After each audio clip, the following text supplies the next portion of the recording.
प्रेमियों, सत्संग का समय हो गया। ये प्रातःकालीन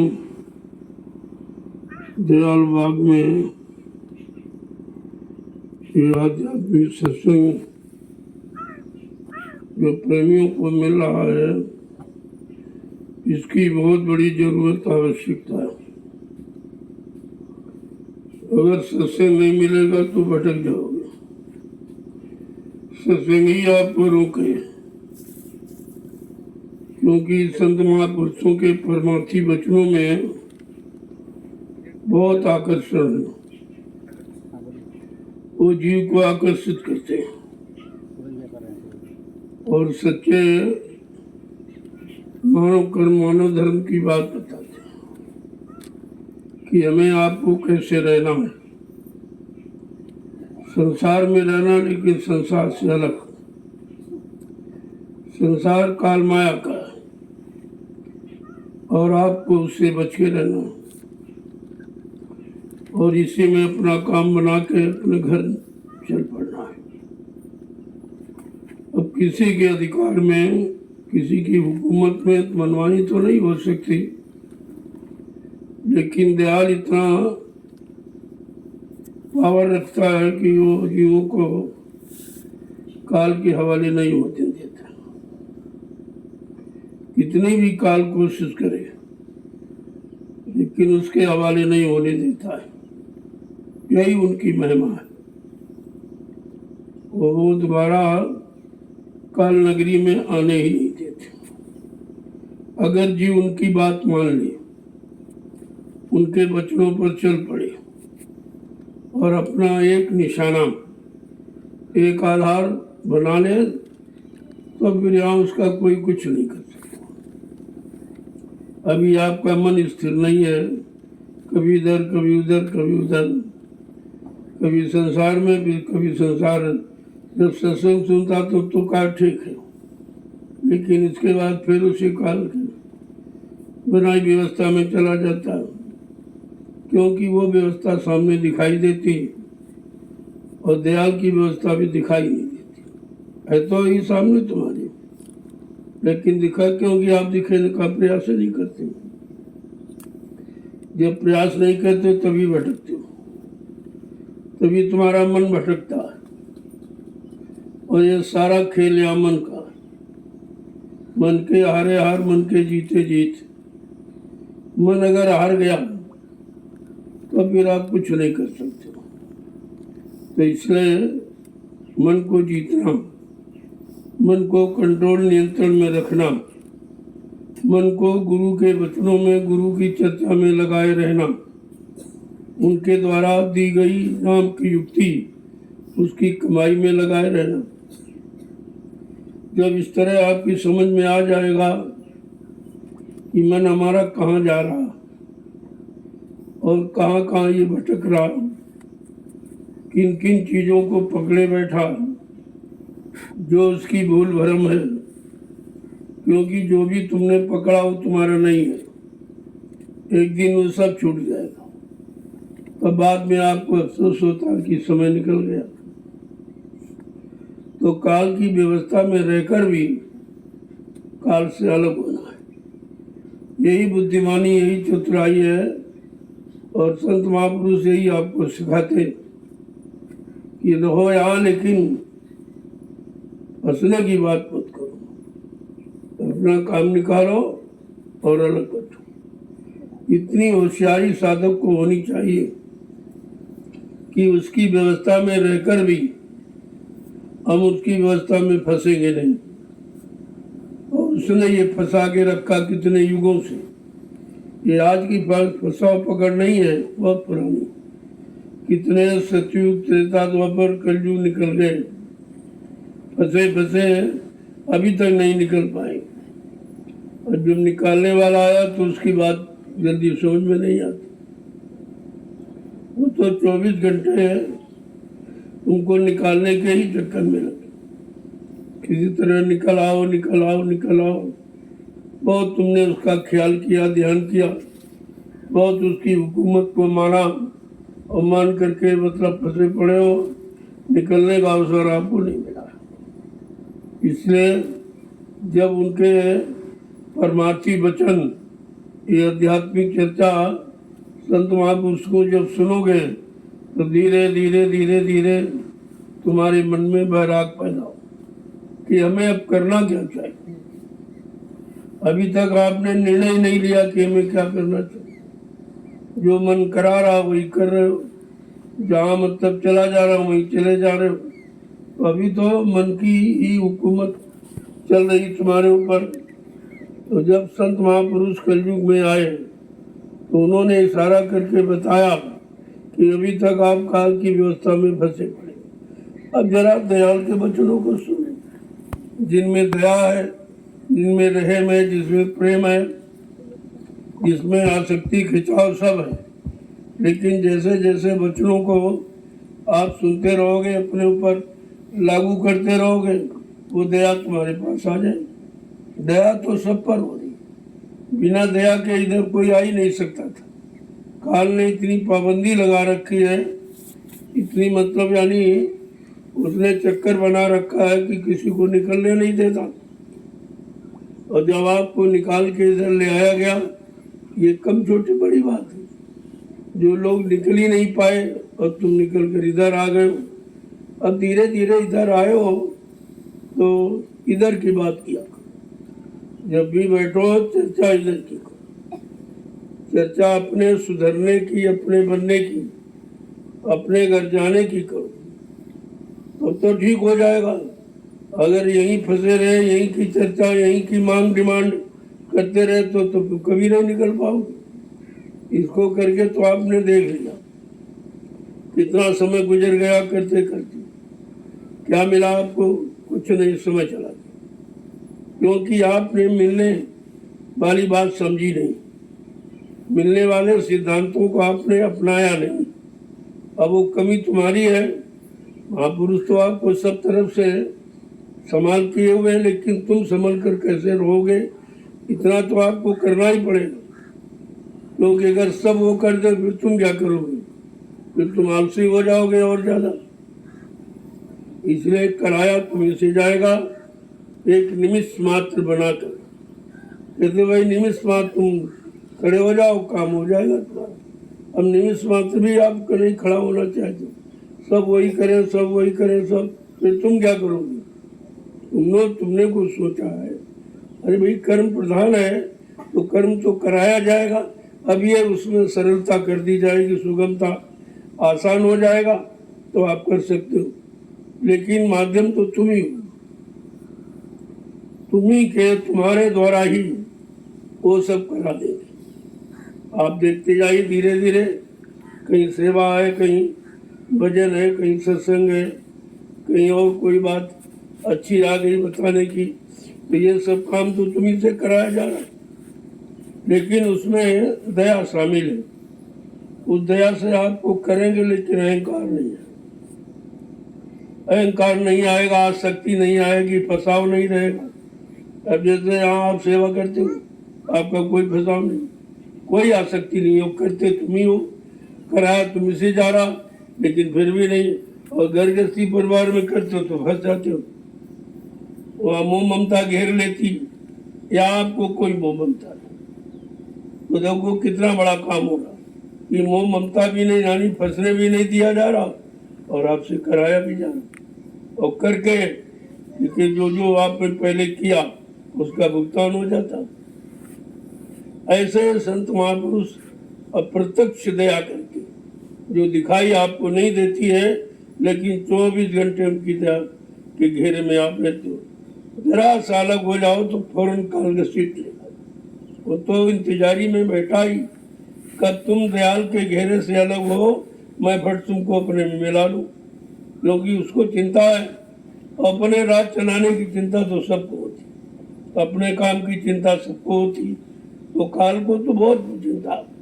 जब से सद्गुरु दाता दयालु ने अपना चरण काल की नगरी में रखा, तब से उसको चिंता हो गई कि अभी ये आ गए तो निश्चित ही सूतों को, की बातों को जगा के ले जाएंगे, क्योंकि इनके पास युक्ति है और इनके पास शक्ति है। उस शक्ति, नाम की शक्ति के आगे कोई टिक ही नहीं सकता, किसी का बल नहीं चलेगा। इसलिए समर्थ सदगुरु से ईश्वर भी डरता है, ब्रह्म भी डरता है, महाकाल भी डरता है, सब डरते हैं। जितने मंडल मुकाम बीच के हैं वो सब डरते हैं।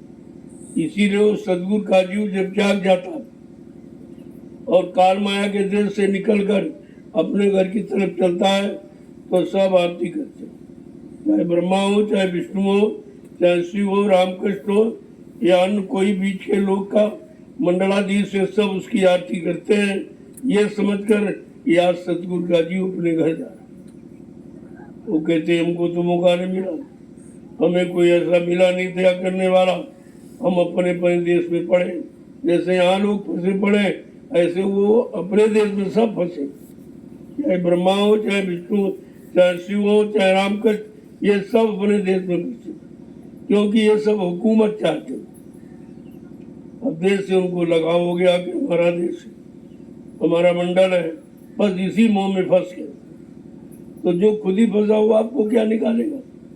और इतने दिनों से आपने इन्हीं की पूजा की, ब्रह्मा की, विष्णु की, महादेव की, रामकृष्ण की, देवी देवताओं की, इन्हीं में तो आप पूजा में लगे रहे, क्योंकि ये किसी ने बताया नहीं, ये तो सब फंसे पड़े हैं, ये सब काल की हुकूमत कर रहे हैं, उसकी दास्ता में रहते हैं।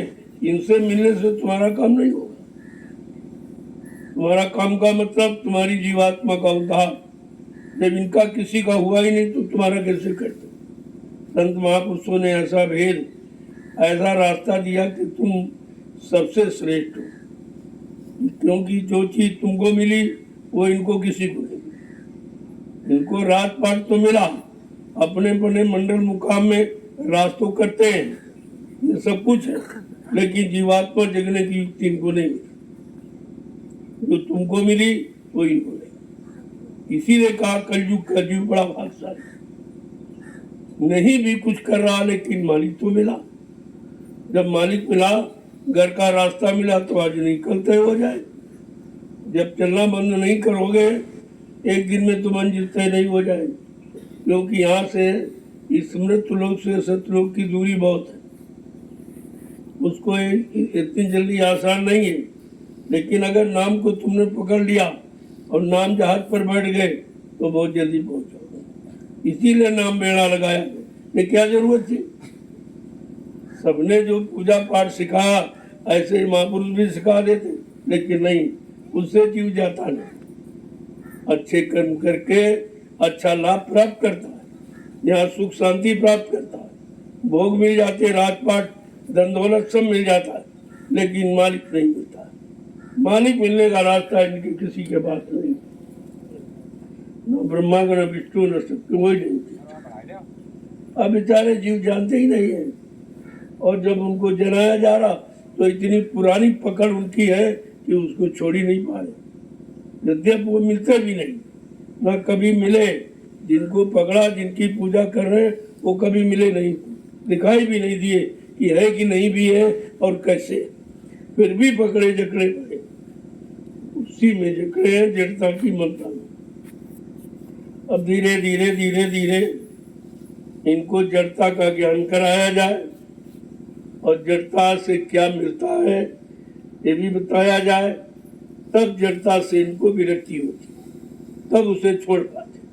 और जैसे तुमने जड़ता की ममता छोड़ी, अलग हुए, तो फट से दयाल की तरफ चले जाओ, फिर वहां से आप निकल नहीं सकते। उन्होंने पकड़ लिया, फिर वो छोड़ते नहीं। इतनी भी कोशिश करे जीव, उसे जीव तो घबराता बड़बड़ाता है, क्योंकि वहाँ मिलता नहीं कुछ, मिलने वाली चीज दिखाई नहीं दे रही, और जो मिल रहा था वो भी मतलब यानी छूट जा रहा, तो उसे बेचैनी होती। कहते रहे भाई यही ठीक थे, यहाँ तो ये मिल रहा, खाना मिल रहा, कपड़े मिल रहे, ये मिल रहा, वो मिल रहा, इसी में, और इस तरफ तो कुछ नहीं मिल रहा। यही मिलना तो तुम्हारे फंसाव की जड़ है। ये मिलता नहीं है, तुमको अपने में मिलाता है, अपने में फंसाता, निकलने नहीं देता। बड़ी गहराई गंभीरता के साथ जब वचनों पर विचार करोगे तब आपको पता चलेगा ये वचन तुमको सब तरफ से बचाने और सब तरफ से निकालने का काम करेंगे, और निकाल करके तुमको पाक साफ निर्मल पवित्र बनाकर उधर तरफ पहुंचा दे।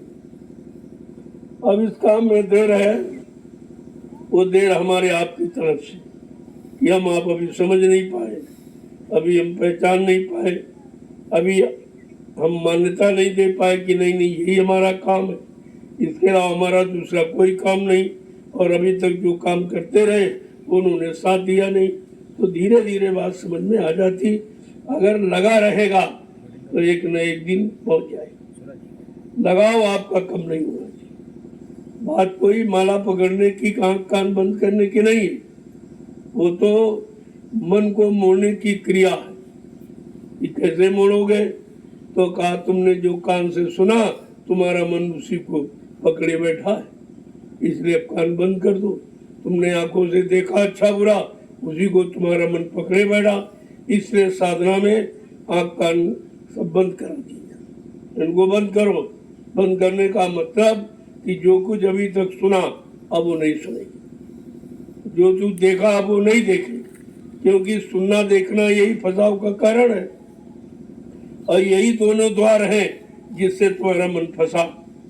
इसलिए साधना में संत महापुरुषों ने कहा, अरे भाई आंख को कान को बंद करो। जब बंद कर लोगे, उधर देखना सुनना बंद हो जाएगा, तो फिर ये मुड़ने की कोशिश करेगी, क्योंकि इसकी आदत देखने सुनने की है। तो बजाय देखने सुनने की वो के इस तरफ उसको देखना सुनना, इस तरफ आपको नाम बता दिया और रूप बता दिया और स्थान बता दिया, इसी में तुम यहाँ फंसे हो। संसार में नाप में रूप में इन्हीं आवाजों में तो आप फंसे पड़े हो। तो जब निकालने वाला इस तरफ से तुमको निकालेगा तभी उधर ले जाएगा, और इधर हम निकल नहीं पा रहे हैं क्योंकि हमारी आसक्ति हो गई, लगाव हो गया, प्रेम हो गया, मतलब जुड़ा है तो जुड़ा लेकिन हो गया उससे। अब धीरे धीरे धीरे इस सामान को कैसे समेटे और समेट करके हम कैसे इसको छोड़ के अपने घर की तरफ तैयारी करें। देर तो इधर है, उधर कोई देर, उधर तो सब मसाला बनाया। कहा था मैंने पूरा मसाला तैयार कर लिया तुम्हारा, और जिस दिन तुम इधर तरफ मुड़ जाओगे और तुमको ये सौंप दूंगा, अपना ले जाओ। जो देने आया है वो फेंक थोड़ी देगा, वो दोबारा लौटाल के नहीं ले जाए। जो देने आया दे के जाएगा। अब लेकिन हमें आपको लेने के लिए अभी हम काबिल नहीं हो पाए, योग्य नहीं हो पाए, लेने के लिए हम तैयार नहीं अभी तक हो पाए। तो तैयारी आपको क्या करनी है? केवल मन की, और कुछ आपको नहीं करनी।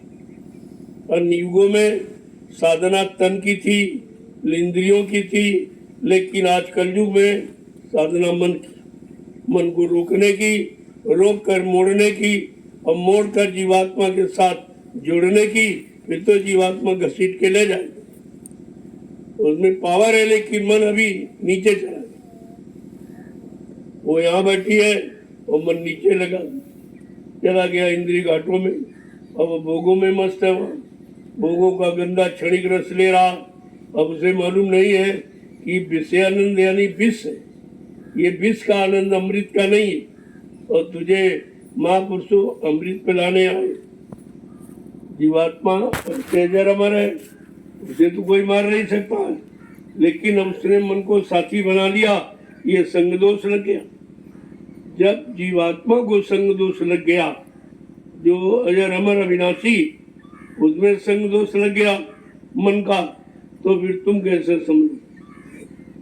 तुम्हारा पर तो कितना दोष लगा, और निरंतर अब भी दोष चढ़ाते ही रहते। कभी इसकी निंदा, कभी इसकी बुराई, कभी इसी ईर्षा, कभी ये सब तुमको कमजोर करने वाले। जो कमजोर कर लेंगे तो ये अपना अधिकार जमाएंगे, और तुमको इनसे दूर रहे, इनसे धीरे धीरे अपना लगाव कम करना। आप एक बार की तो नहीं कर सकते हो, और अगर करा दिया जाए तो तुम टूट जाओगे। कराने वाला तो समर्थ वो सब करा सकता है, लेकिन वो भी देख के काम करता है कि तुम बर्दाश्त करते हो कि नहीं कर सकते, क्योंकि जीव में भी बर्दाश्त क्षमता नहीं है, ना अच्छा बर्दाश्त कर सकता। अगर अच्छा बन जाए और ठीक हो जाए तो अहंकार आ जाएगा, अगर खराब हो जाए ये तो क्रोध आ जाएगा।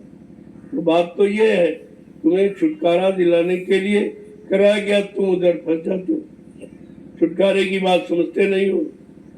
तो इसलिए कलयुग में महापुरुषों ने सत्संग जारी किया, उन्होंने कथा वार्ता, ये शरीर इंद्रियों से जो मतलब यानी किया जाता उसको नहीं कहा, इससे तुम्हारा असली काम नहीं होगा।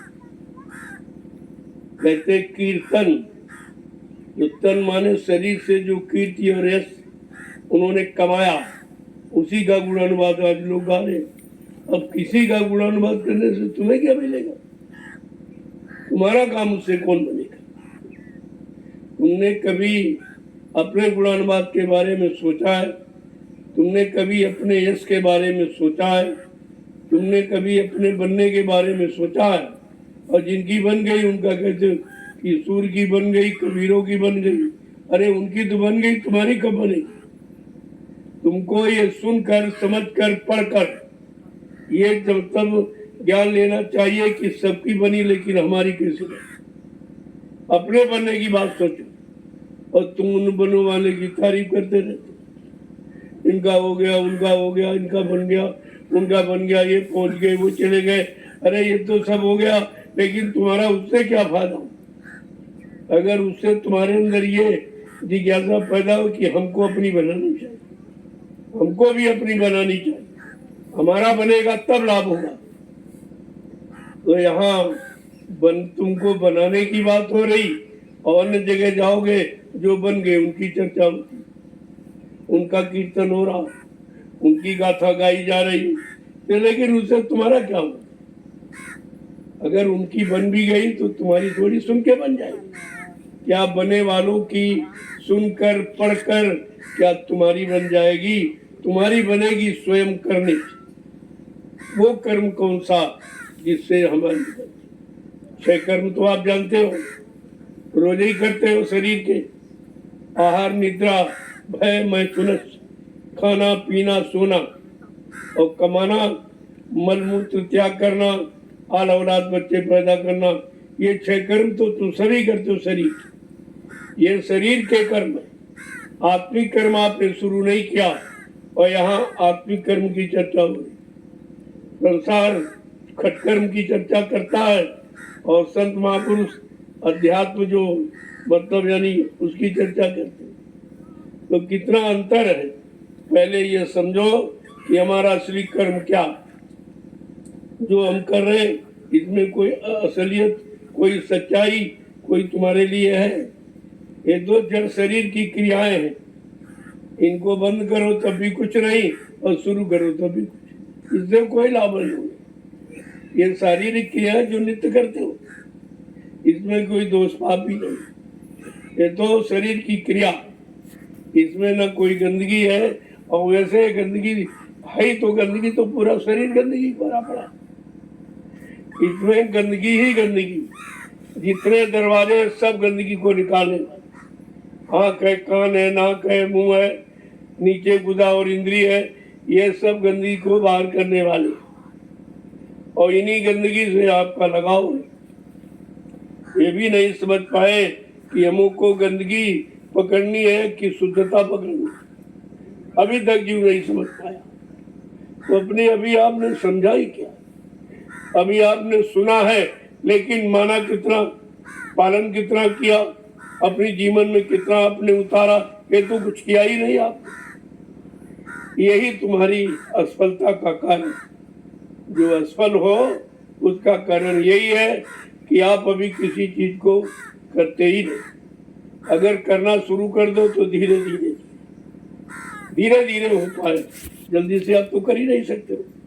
हाँ, धीरे धीरे धीरे धीरे ये मन तुम्हारा ठीक हो जाए, फिर ये मन तुम्हारा सहयोगी बन जाए, फिर तुमको साधना में सहयोग करेगा कि नहीं भाई माला पकड़ो, नहीं भाई आकाश बंद। जब समझ लेगा तो समझ करके अगर आप माला पकड़ी तो माला का लाभ मिलेगा आपको, क्योंकि हर दाना नाम का स्पर्श करके निकले, नाम लेते हुए हर दाने को। और जब पूरे 108 दाने पूरे हो जाए तब आपका सच्चा सुमरन माना जाए। अगर बीच में मन इधर उधर चला गया तो ये खंडित सुमरन का कोई लाभ नहीं। इसलिए कहा सुमरन को पकाओ, और सुमरन पक जाएगा तो ध्यान भजन अपने से होने लगे। केवल सुमरन ध्यान भजन की कुंजी है। बिना सुमरन के आप ध्यान भजन कर ही नहीं सकते। और सुमरन में ध्यान भी है। जब तक रूप का ध्यान नहीं करोगे सुमरन नहीं होगा। ध्यान तो साथ ही साथ चलना, ध्यान सर्वोपरि है। जैसे यहाँ भी अगर कोई व्यक्ति तुम्हारे पास से निकला और तुम किसी सोच में बैठे हो तो पूछेगा भाई कोई यहाँ गया, तो आप कहोगे हाँ गया तो है लेकिन ध्यान नहीं दिया।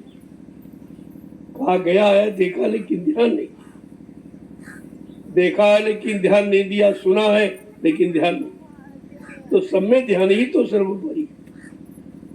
अब तुम ध्यान ही संसार में लगाए बैठे, जो जड़ वस्तुएं उनमें आपका ध्यान, और ध्यान आपका फंस गया तो कहते कि भाई फिर कौन सा ध्यान करें। अगर हटाया जाए तो पहले कोई संत महात्मा तो थे नहीं, तो उन्होंने पत्थर का ध्यान कहा, पत्थर का ध्यान, कागज कैलेंडर की मूर्ति का इसका ध्यान, कहा गंगा जमुना तीर्थ इसका पानी का ध्यान। यानी मतलब जड़ का ध्यान तुम्हें कराया गया और धीरे धीरे करते करते उसी ध्यान में अब फंस गए। जबकि ध्यान का मतलब है देखना, और तुम देखा और मिला, किसको देखा? जब कोई सामने आया नहीं तो देखा कहाँ आपने? ये झूठा ध्यान था। कभी कहा पत्थर को देखो तो पत्थर कोई भगवान है क्या? पत्थर कोई दे देगा? उसका ध्यान करने से हमें क्या मिलेगा? लेकिन सब इतने दिनों से और आज भी सब कर, आज भी जड़ता के ध्यान से हट नहीं पाए कि ध्यान जड़ का होता कि चेतन का। तो इसलिए भी ध्यान की बात समझ में नहीं आई।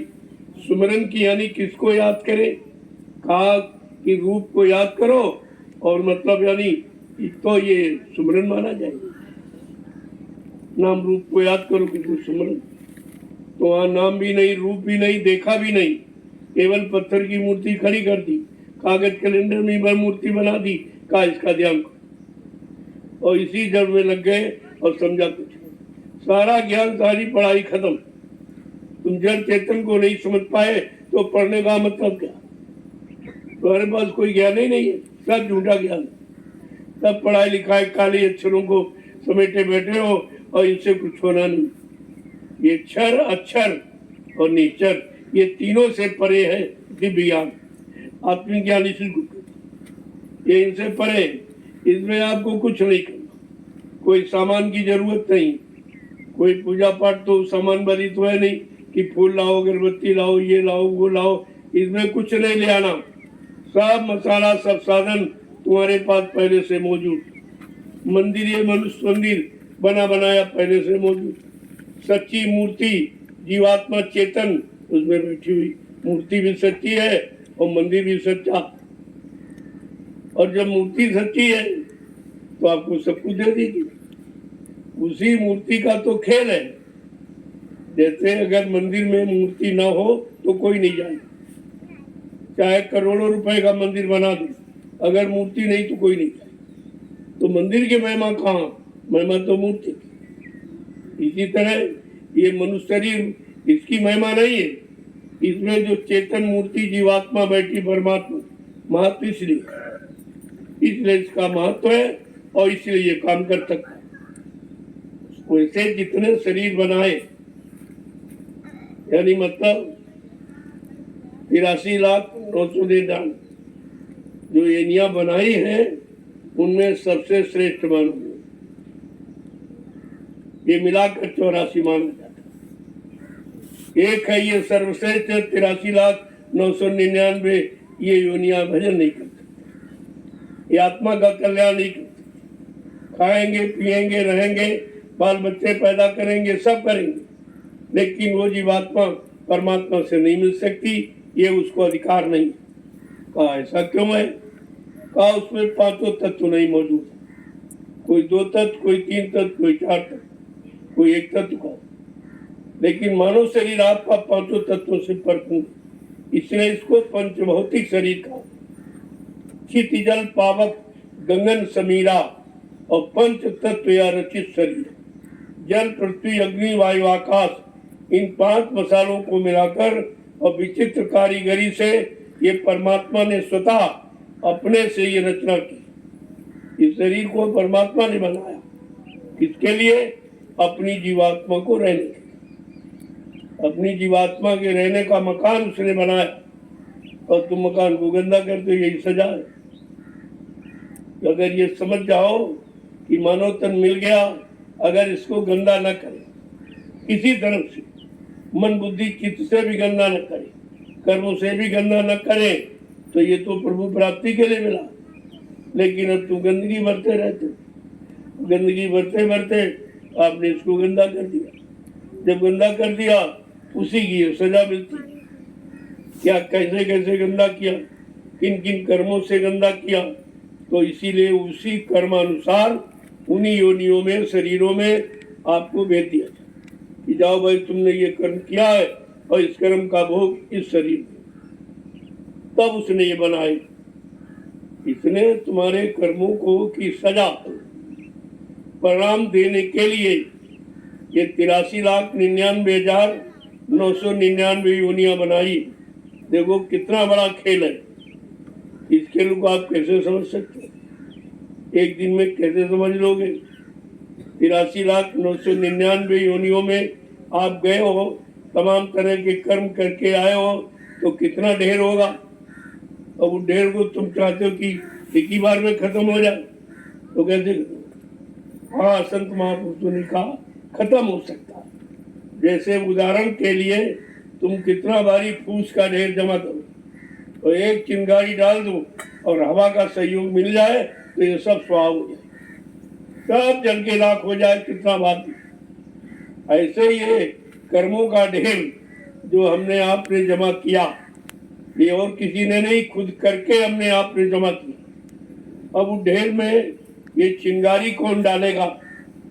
अगर चिंगारी डालना मालूम है या चिंगारी उसके पास है, तो ये क्षण मात्र में खत्म, वैसे तो कभी नहीं खत्म होगा। लेकिन जिसके बाद नाम की चिंगारी, योग अग्नि तब प्रकट कर, कर्म शुभा सुजारी, और बुद्धि सिरावे ज्ञान ग्रथ, ममता मल जर जाए। तो स्वामी महाराज ने इस पर लिख दिया कि जिसके पास नाम की चिंगारी है, जिसने नाम को जगा लिया, सिद्ध कर दिया, वो महापुरुष तुम्हारे अनंतों जन्मों के ढेर, कर्मों के ढेर को क्षण मात्र में जला सकता। ये उसमें ताकत है नाम की चिंगारी। वो आपको तो ऐसा नाम मिला है, अब नाम का विश्वास होना चाहिए और नाम की कमाई करना चाहिए। चलते फिरते उठते जागते इसमें कोई आपको ही नहीं कि हम नहाए नहीं है, हम फूल नहीं ले आए, हम अगरबत्ती कैसे पूजा करें, ये पूजा झंझट वाली।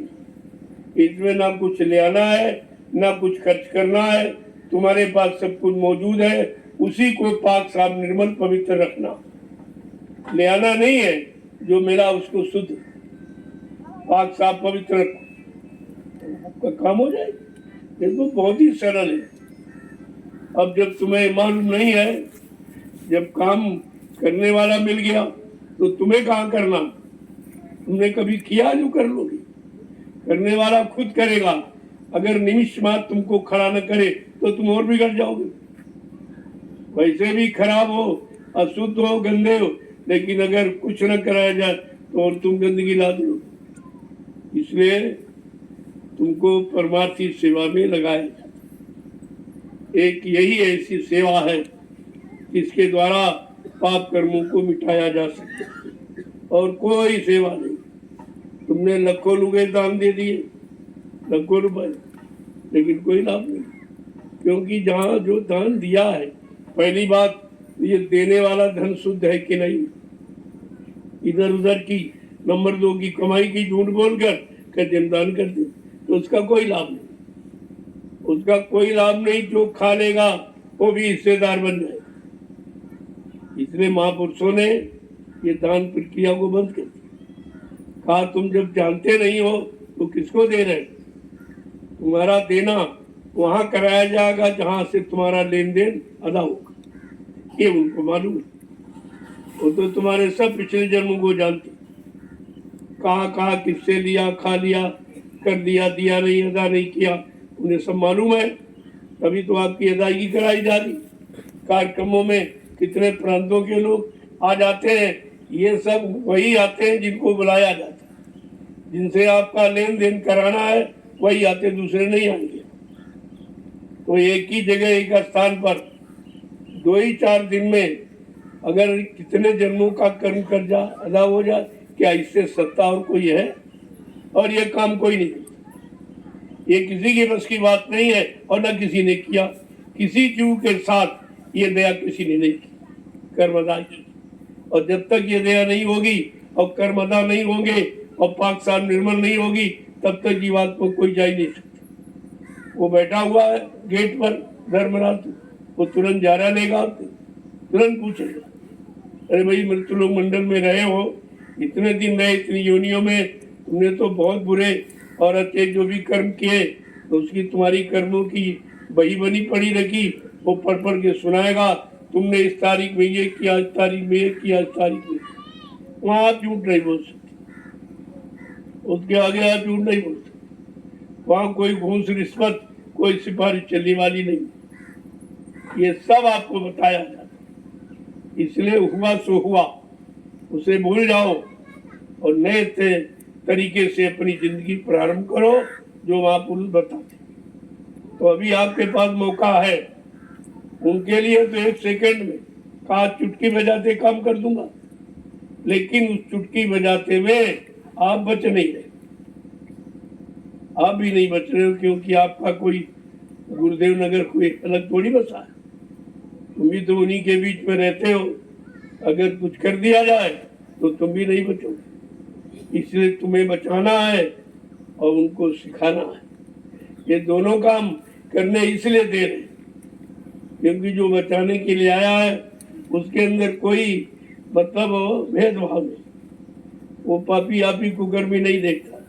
अगर आ गया शरण में तो ठीक है, और इसी काम के लिए जो आया है वो ये चीज देखता नहीं। जैसे धोबी अगर गंदगी से परहेज करेगा तो कपड़ा साफ नहीं कर सकता, और गंदगी को हटाता तभी उसकी प्रशंसा है। अरे भाई बहुत अच्छा, कोई नहीं साफ कर पाया तो उसने साफ, प्रशंसा भी तभी, महिमा तभी है।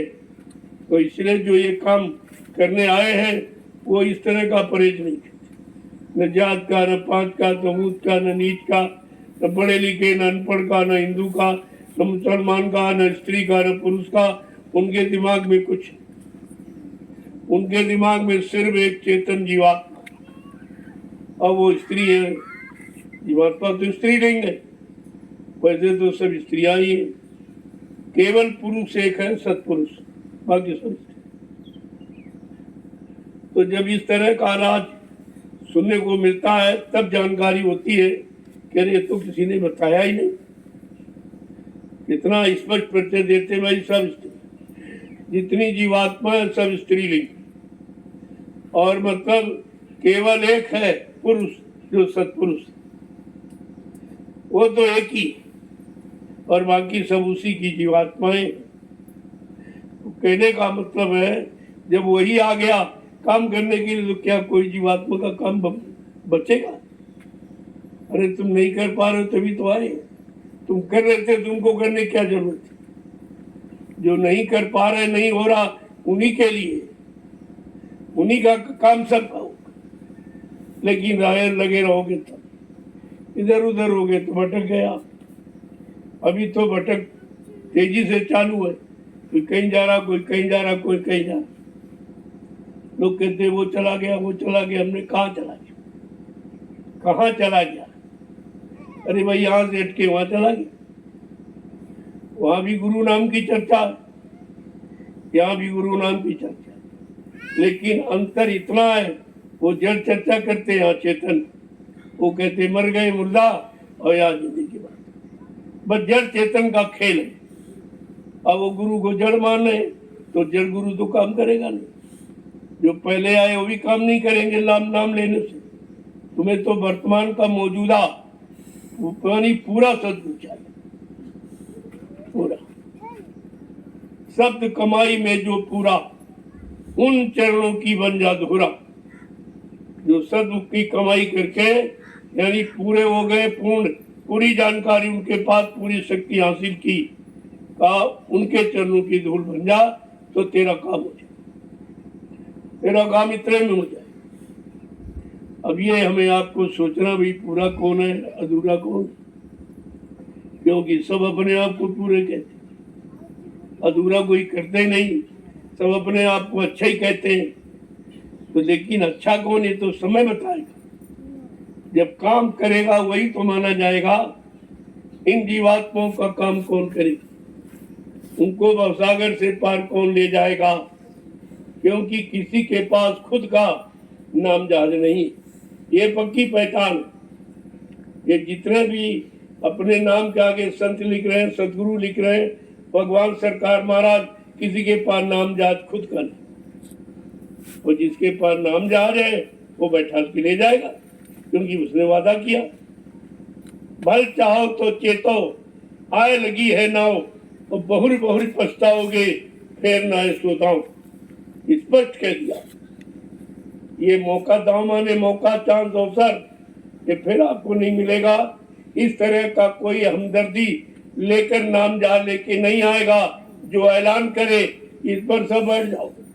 जो बैठ जाएगा पापी कुकर्मी बेचारी, उसमें कोई गिनती, जो बैठ जाएगा वो चला जाएगा। लेकिन सबको विश्वास भी तो नहीं होगा कि पता नहीं जाएगा कि नहीं जाएगा, बीच ही छोड़ देंगे कहीं, मतलब पूरा भय पूरे है कि नहीं है, जानकार है कि नहीं, तो ये शंकाएं चल रही। अभी नान जात के बारे में तो कुछ सोचे नहीं लोगों, जबकि नानक साहब उन्होंने भी कहा, रे भाई है जीवो ध्यान रखना, नानक नाम जहाज है बिसरे घड़ी नहीं। नानक कहा नाम जहाज वही तुम्हारा सच्चा साधन, वो जो लेके आएगा उसको एक मिनट एक पल घड़ी भी विसारना नहीं। लगा तो ये आप उनकी भी बात नहीं मानते, बिसरे घड़ी नहीं, एक घड़ी भी न भूलो, क्योंकि नाम जहाज है, यही आपको ले जाएगा।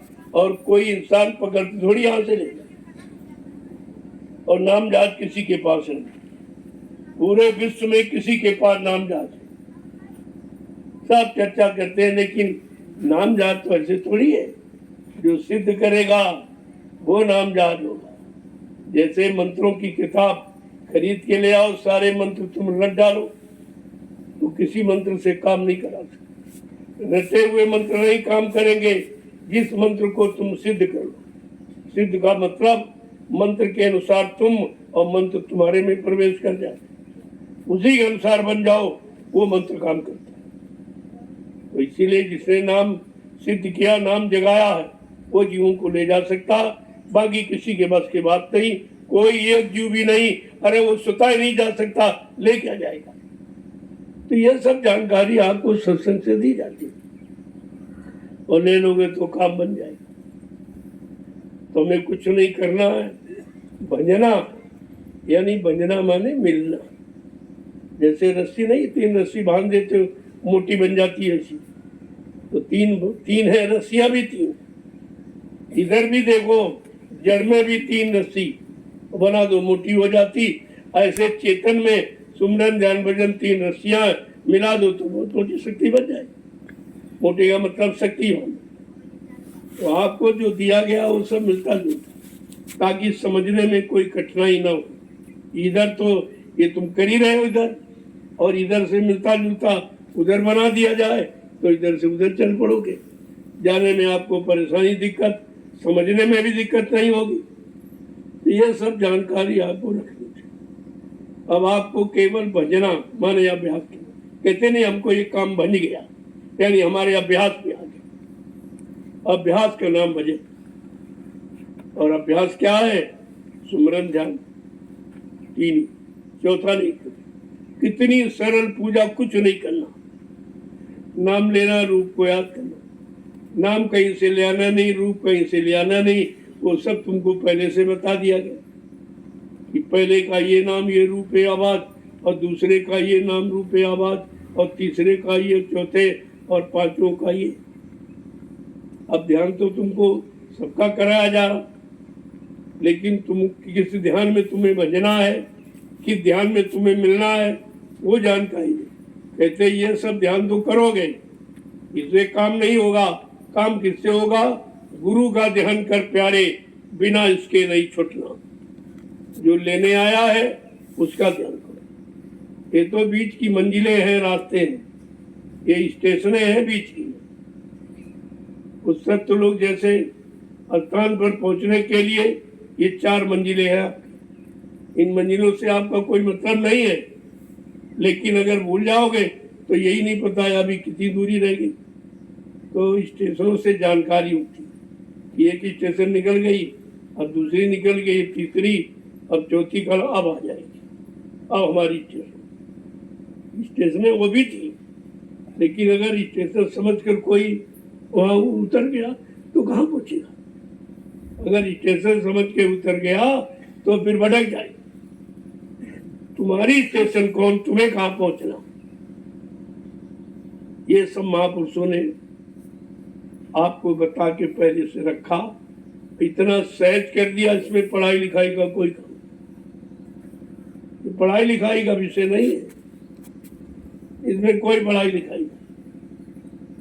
संत महापुरुषों ने कहा रे भाई, कोई पढ़ा लिखा विद्वान के अहंकार में आया तो पढ़ा लिखा बह जाता है और बिना पढ़ा पड़ जाता है, क्योंकि उसके अंदर कोई गंदगी नहीं है और तुमने तमाम किताबें का बोझा लादे गधे की तरह घूम रहे हो, मिलने वाला कुछ नहीं। और वही गधे पर चारों वेद लाद दो तो क्या कोई गधे को विद्वान कहेगा? इस बातें आपको समझनी चाहिए। ऐसे सब लादे घूम रहे दिमाग पर और उससे कुछ होने वाला नहीं, और मन और सशंकित हो जाता कि हमने ये पढ़ा, हमने ये पढ़ा, हमने वो पढ़ा। अरे तुम सबने सब कुछ तुमने पढ़ा, लेकिन काम तेरा तो हुआ नहीं। तो किसके लिए पढ़ा था? काम के लिए। ये पढ़ाई लिखाई भी तो सब इस संसार में फंसने फंसाने और केवल उदर पूर्ति, यानी पेट भरने के लिए सब, चाहे नौकरी हो, चाहे व्यापार हो, चाहे दुकान हो, चाहे खेती, कोई भी, ये सब पेट भरने की कला पे। इसमें कोई कला यानी कोई सिद्धांत ऐसा नहीं जो तुम्हारी जीवात्मा का भला करे। बहुत समझ के रहना है, लेकिन फंसना नहीं। संसार में रहना है, लेकिन संसार तुम्हारे अंदर नहीं जाना चाहिए। जैसे नाव बगैर पानी के नहीं चल सकती, ये निश्चित है, लेकिन अगर पानी नाव में चला जाए तो डुबो देगा। इसी तरह संसार, समाज, परिवार से आपका काम चलता है, लेकिन अगर ये सब तुम्हारे अंदर घुस गए तो तुम्हें फिर डुबा देंगे, फिर तुम निकल नहीं पाओगे। तो चालाकी होशियारी इतनी कर लो कि अपना काम निकालो, अपने घर की तैयारी करो। जब समझ गए हो, जान गए हो, आपको सब कुछ तैयारी करा दी गई, तो फिर देर क्यों करते हो? तो समझ दो आप। और तुमसे केवल समय मांगा गया। समय तो वैसे भी तुम कहीं न कहीं खर्चा ही करते हो, रोक कहाँ सकते हो? ये 24 घंटे जो गिनती के मिले, ये आप रोक नहीं सकते हो, तो रोज निकल रहे, रोज जा रहे। अब तुम ये सोचो, ये समय और जो दिन जा रहे, इसमें हमारा कुछ बन रहा कि बिगड़ रहा, ये आपको सोचना। नहीं, दिन चले जाएंगे। दिन जाने का मतलब जीवन जा रहा। ये दिन की गिनती, महीनों की, वर्षों की, ये जीवन जाने की।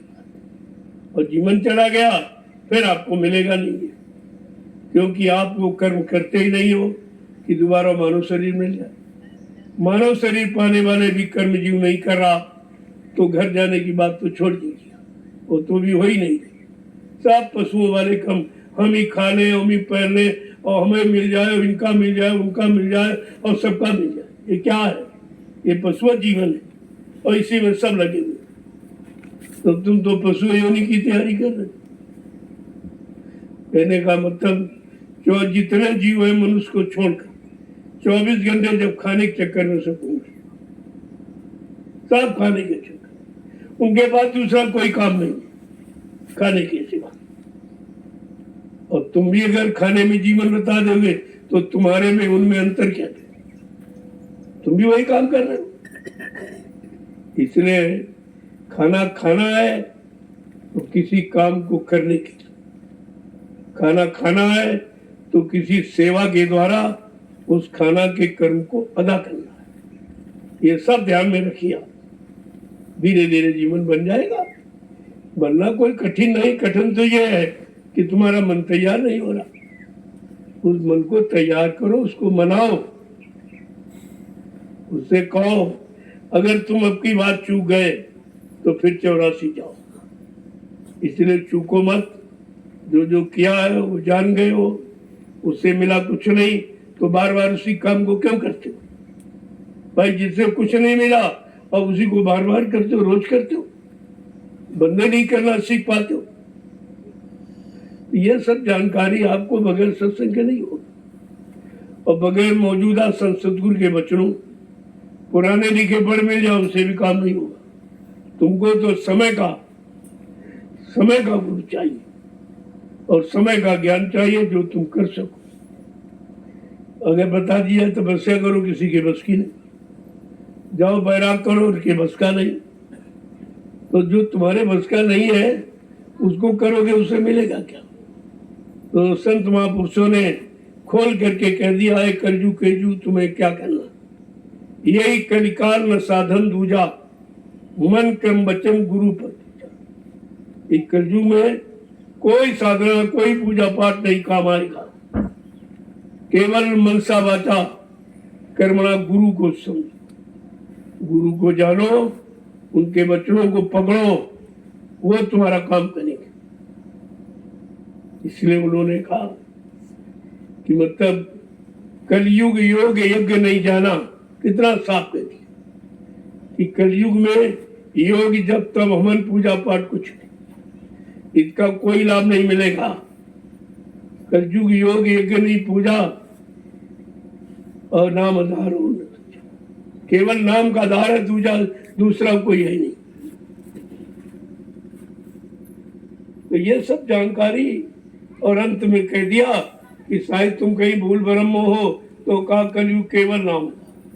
अब ये स्पष्ट कर दिया, कलयुग में जो केवल माने अकेला नाम आएगा वो तुम्हारा काम करे। आज तक जितने नाम आए आप जानकारी जिनके लिए, वो सब अकेले नहीं आए, सहायक शक्तियों के साथ आए। जैसे ब्रह्मा सावित्री के साथ, विष्णु लक्ष्मी के साथ, शंकर पार्वती के साथ, राम सीता के साथ, कृष्ण राधा के साथ, और देवता देवियों के साथ, सब सहायक शक्ति, अकेला कोई नहीं है। तो गोस्वामी महाराज ने यही सिद्ध किया कि उन नामों से नहीं होगा। कोटि नाम संसार में तासे मुक्ति न। ये करोड़ों नाम जो प्रचलित हैं, ये मुक्ति दिलाने वाले नहीं।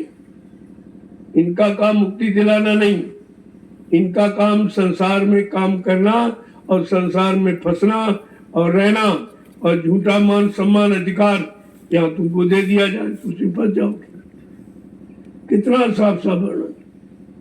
जय गुरुदेव अकेला नाम है, आगे जय पीछे देव तो लगा दिया गया, बीच में गुरु ही बैठा है। बीच में गुरु बैठा, आगे जय पीछे देव लगा दिया। बस इसी में लोग शंका में आगे भी जय गुरुदेव नाम कहां से आ गया। आज भी शंका से अलग नहीं हो पा रहे, तो क्यों नहीं जान रहे? सोई जाने जे दे जनाई, और जानत तुम्हें तुम्हें हो जाएगी। वही जानेगा जिन पर उनकी कृपा होगी, उनकी दया होगी। उनकी दया से जान सकता, वैसे नहीं। ये पढ़ लिख कर आप नहीं जान सकते, कुछ भी और भ्रमित हो जाओगे। क्योंकि जो लिखा पढ़ा है ये लोगों ने अपनी दुनियावी बुद्धि से लिखा, क्यों जिन्होंने लिखा उन्होंने भी देखा नहीं। जब उनका देखा हाल नहीं तो झूठा ही तो लिखा था। अरे भाई, किसी को देखा नहीं और उसको सुना नहीं तो उसकी आवाज, उसका रूप हम कैसे बताएंगे? तो झूठ है सब, अनुमानित शब्द है, अनुमान लगाती, आइडिया जिसको करती, इससे बता रहे हैं। बाकी ये है, जब तक जीवात्मा जगेगी नहीं और देवलोक पहुंचेगी नहीं, कोई देवी देवता का शकल नहीं बता सकता।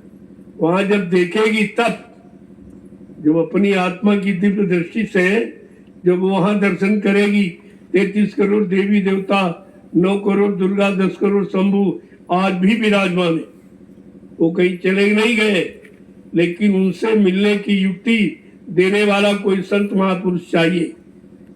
जब वो मिल जाएंगे, युक्ति दे देंगे।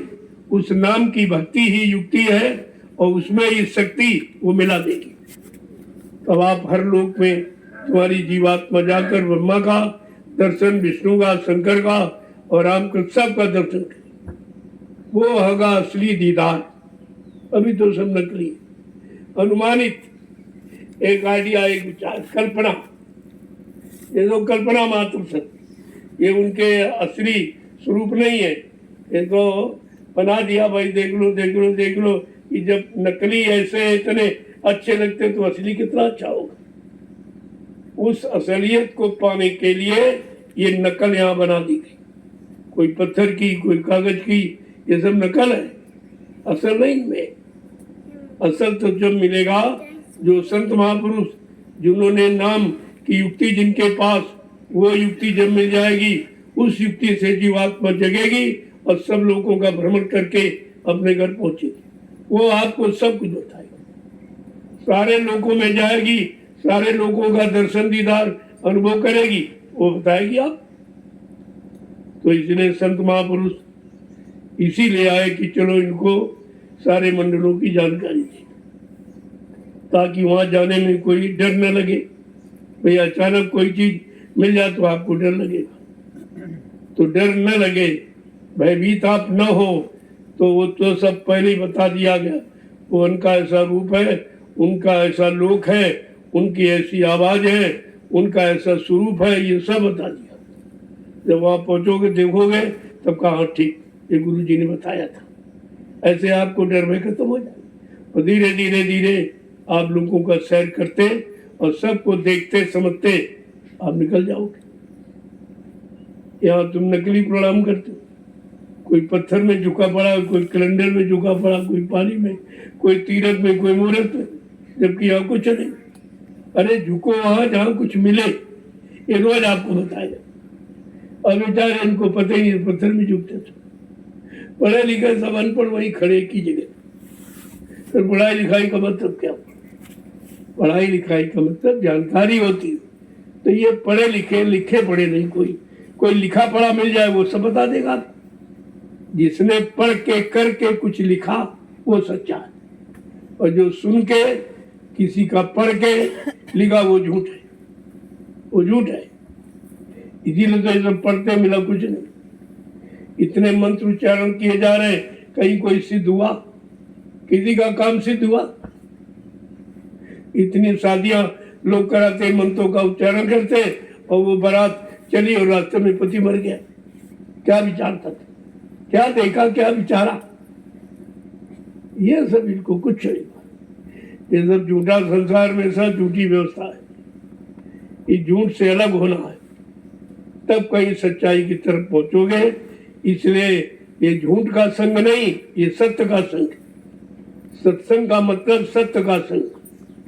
जो सच्चाई है, जो सत्य देश जाने वाला रास्ता है, और सत्य लोग सचखंड पहुंचाने वाला जीवात्मा को, उसे सत्संग कहते हैं। ये जानकारी सब आपको।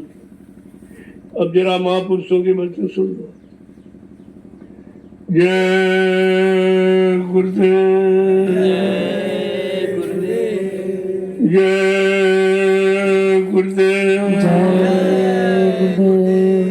जय गुरुदेव, जय गुरुदेव। नाम किसका? जय गुरुदेव। नाम किसका?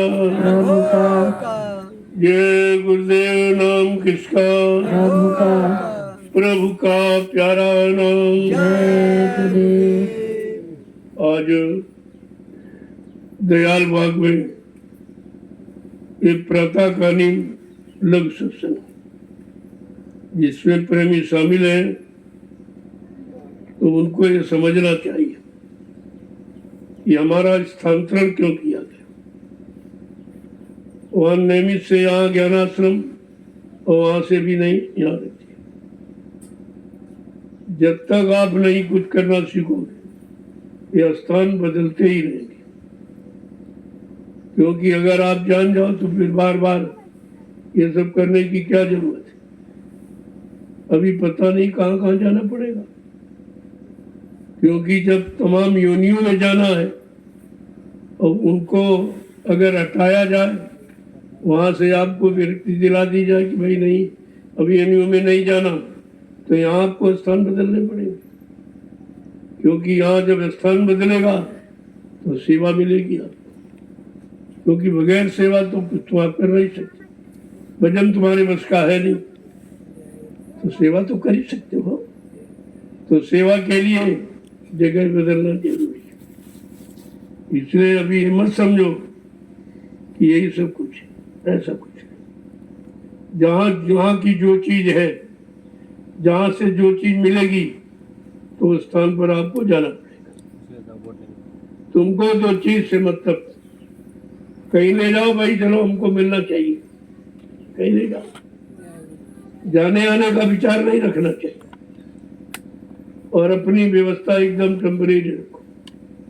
पता नहीं कब कह दिया चलो उठो चलो वहां चला, देखा है यहाँ के लिए कोई नहीं जानता, किसी को नहीं बताया, और अचानक आके यहाँ बैठे। और ये भी आपको पता नहीं था कि यहाँ सत्संग होगा, कब की बड़ा जरूरी। यहाँ इन पेड़ों का फल आप खा रहे हो 1 साल से, इनका कर्जा आप पर चढ़ा हुआ, इनकी गुड़ाई है, निराई है, पानी देना है, ये सब, तो इससे तुम्हारा ज्यादा हो जाएगा। ये जरूरी है, सत्संग भी हो रहा और साथ साथ कर्मों की अदायगी भी हो रही, ये दोनों काम आपके साथ चल रहे। और यहाँ वैसे एक भी कर्म कोई करने वाला नहीं, तो अपने मन को संभाल के रखो, कर्ज के कमान पकड़ो इसके, क्योंकि काम क्रोध मतलोभ की जब तक मन में खान, गोस्वामी पंडित मूर्ख दोनों एक समान। अगर ये तुम्हारे अंदर है तो अभी तुम कुछ नहीं जान पाए, कुछ भी नहीं जान पाए। तो पहले इनको निकालना है। ये जाएंगे नहीं, रहेंगे, लेकिन संत महापुरुषों की दया से ये तुम्हारे पर कोई हमला नहीं कर सकते, जबरदस्ती अपना प्रभाव नहीं जमा सकते।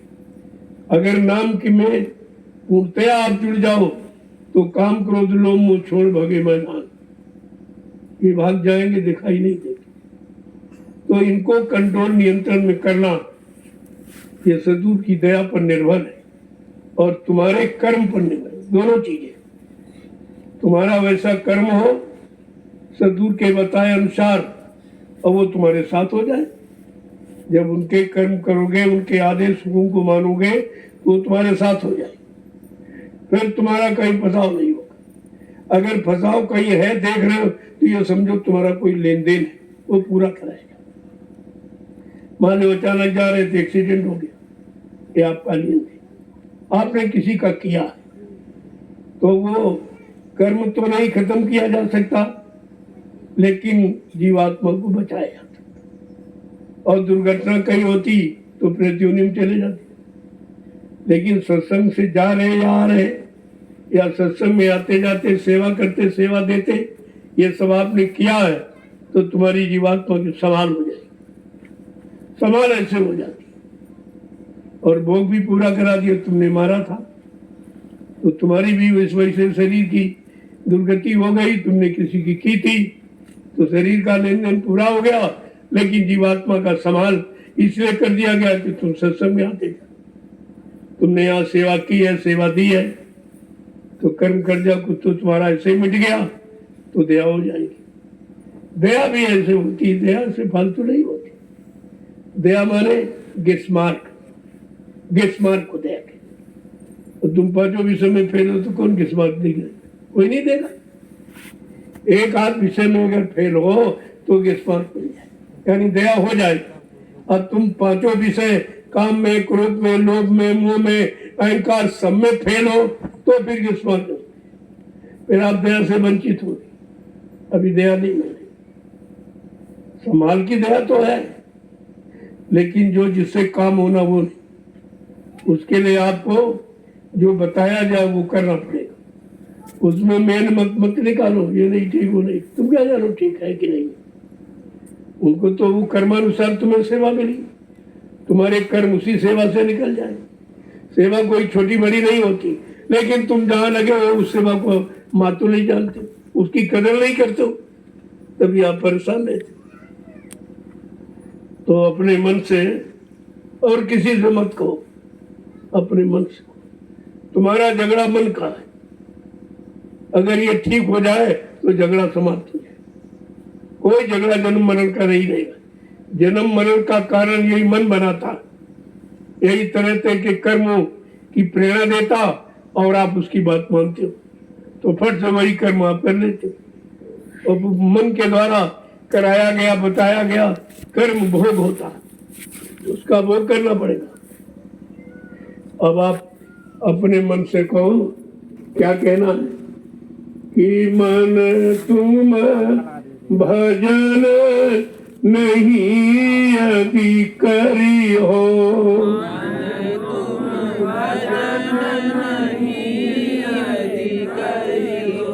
मन तुम भजन नहीं यदि करी हो, मन तुम भजन नहीं यदि करी हो। कहता अगर तुम भजन नहीं करोगे तो तुम्हारी दशा खराब हो। भजन एक ऐसा रास्ता है जिससे आपके किए गए कर्मों की सजा नहीं मिलती, सजा की माफी हो जाती।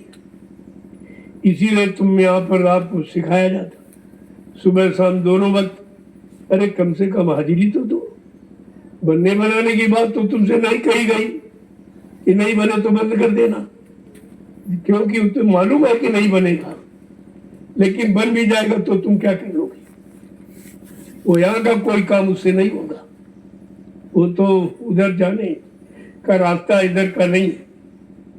लेकिन समझा के क्या कह रहे हैं कि मन तुम भजन नहीं यदि करी हो, मन तुम भजन नहीं यदि करी हो, तो दिन रक्षक सागर में, दिन रक्षक भव सागर में, तो दिन रक्षक भव सागर में, तो दिन रक्षक भव सागर में, डूब डूब के मरी हो, डूब डूब के मरी हो, मन तू भजन नहीं यदि करी हो, मन तुम भजन नहीं यदि करी हो। कहते अगर भजन नहीं करोगे तो भवसागर में डूब डूब के, यानी इसी 4 खान 84 लाख नरकों की योनियों में आना जाना आपका बंद नहीं हो सकता। ये कोई नहीं बंद करा सकता, कोई पूजा नहीं बंद करा सकती।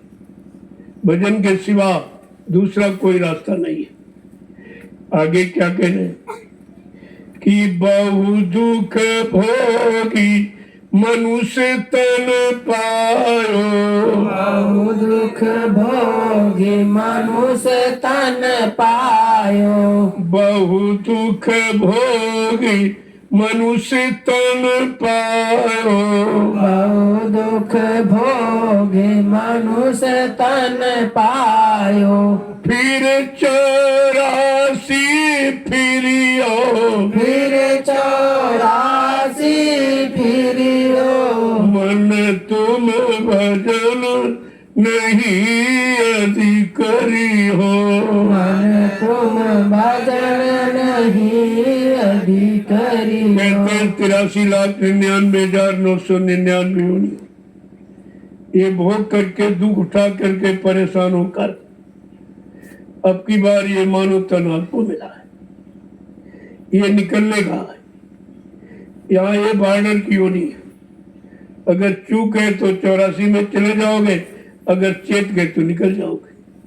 और चेतना और चूकना ये समझना आपको कि तुम चेत रहे हो कि चूक रहे हो। तुम फंसने का सामान इकट्ठा कर रहे हो कि यहाँ से चलने की तैयारी कर रहे हो। ये सब आपको समझना चाहिए। जब देश तुम्हारा नहीं है, सामान तुम्हारा नहीं, शरीर तुम्हारा नहीं, यहाँ कोई तुम्हारा नहीं, सिर्फ जीवात्मा के अलावा तुम्हारा यहाँ कोई नहीं। और ये बात अभी तक आप नहीं समझ पाए। जो तुम्हारे नहीं उन्हीं को अपना मान रहे हो। यही तो फंसाव है जीव का। जो तुम्हारा नहीं है वो कहते हमारा है, और तुम्हारा होता तो तुम साथ में ले आए थे क्या? अरे तुम्हारे आने की स्थिति पहले याद करो। जब तुम आए थे तो नंगे केले आए थे, कुछ लेके नहीं। जब कुछ लेके नहीं आए तो लेके कैसे जाओगे? वो तो नियम है।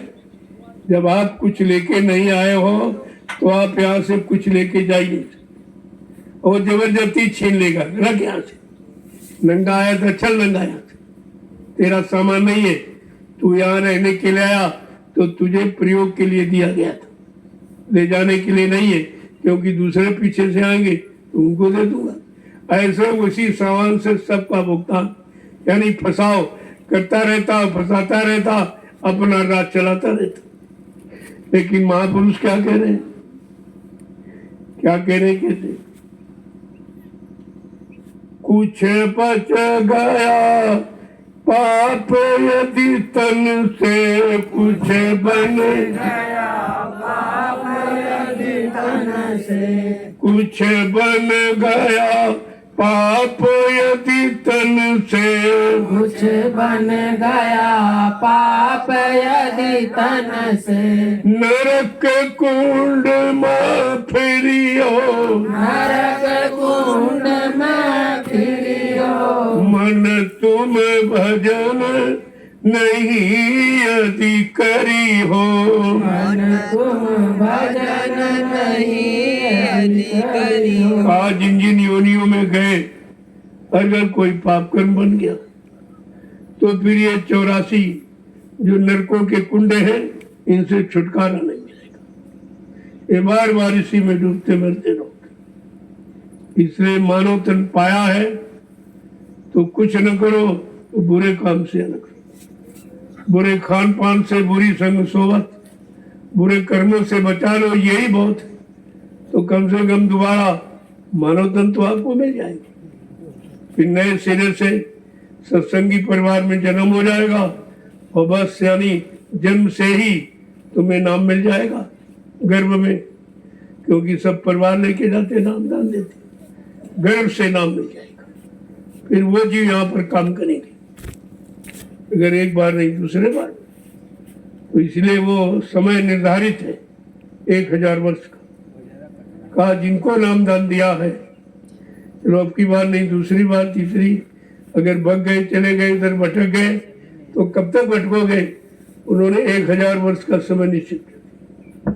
इसमें सब चले जाएंगे, कोई नहीं बचेगा, सब अपने घर चली जाएंगी जीवात्मा। ये भी काम किसी ने नहीं किया, इस तरह का कोटा किसी ने निर्धारित नहीं किया। इतने सालों में आपको पार कर दिया जाए। अगर आप पहले ही कर लो तो जल्दी चले जाओ, वो तो तुम्हारे करने पर निर्भर है। अगर इसी जन्म में कर लो तो इसी में निकल जाओगे, लेकिन करोगे नहीं, भटकते रहोगे, रोते रहोगे, तो कुछ नहीं बचेगा। ये रोने वाला देश नहीं है। रोना था जब हंसाने वाला मिला नहीं था, काम कराने वाला मिला नहीं, तब तो रोना था।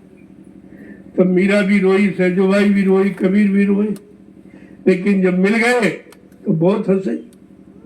बीड़ा बजा के नाची मीरा, इतनी मस्त हो गई जब मिल गया। माई ने मैंने नाम रतन धन पायो, वस्तु अमोलक दी मेरे सतगुरु, कर कृपा अपनायो। माई ने मैंने नाम रतन धन पायो, इतना साफ कर दिया। ये वस्तु अमोलक है जो सतगुरु ने हमको दे दी, अपना जानकर, अपना बनाकर दे दिया। अब तुम उनके बन पाए कि नहीं बन पाए, ये कमी है। जब उन्होंने तुम्हें अपना बना लिया और नाम दान आपको दे दिया, शरण में ले लिया, तो तुमने अपना बना पाया कि नहीं बना पाए? बस रिश्ते में इतनी कमी है, ये कमी बीच की हट जाए तो फिर तो सब ठीक है। तो जिसने पाया उसने गाया, तो रोना खत्म हो जाएगा। आगे क्या कह रहे हैं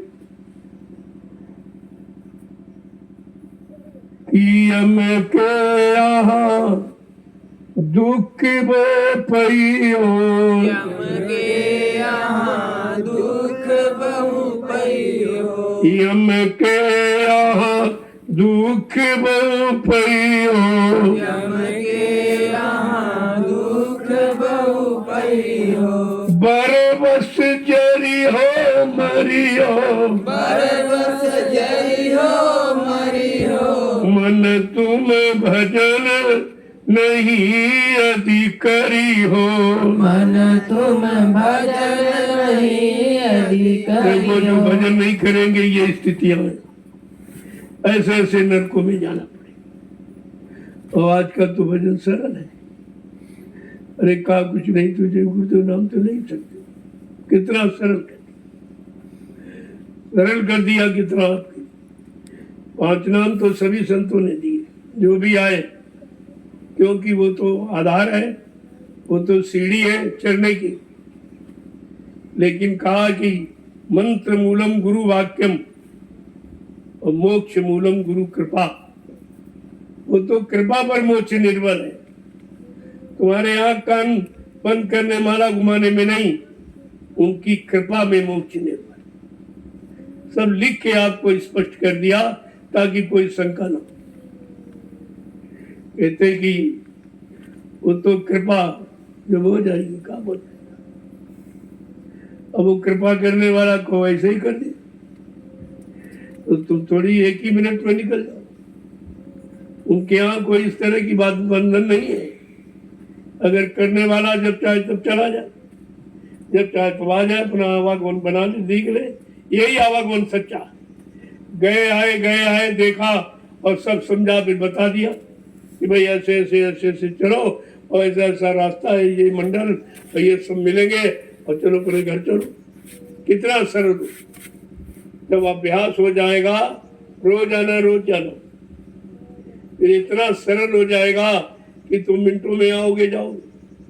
जीवात्मा को जाने में तो, शरीर को जाने में तो देर लगती, लेकिन जीवात्मा को जाने में वो तो फट से उड़ी, वो निकल गई। शरीर तो जाता नहीं, इसलिए शरीर ही ना जाता।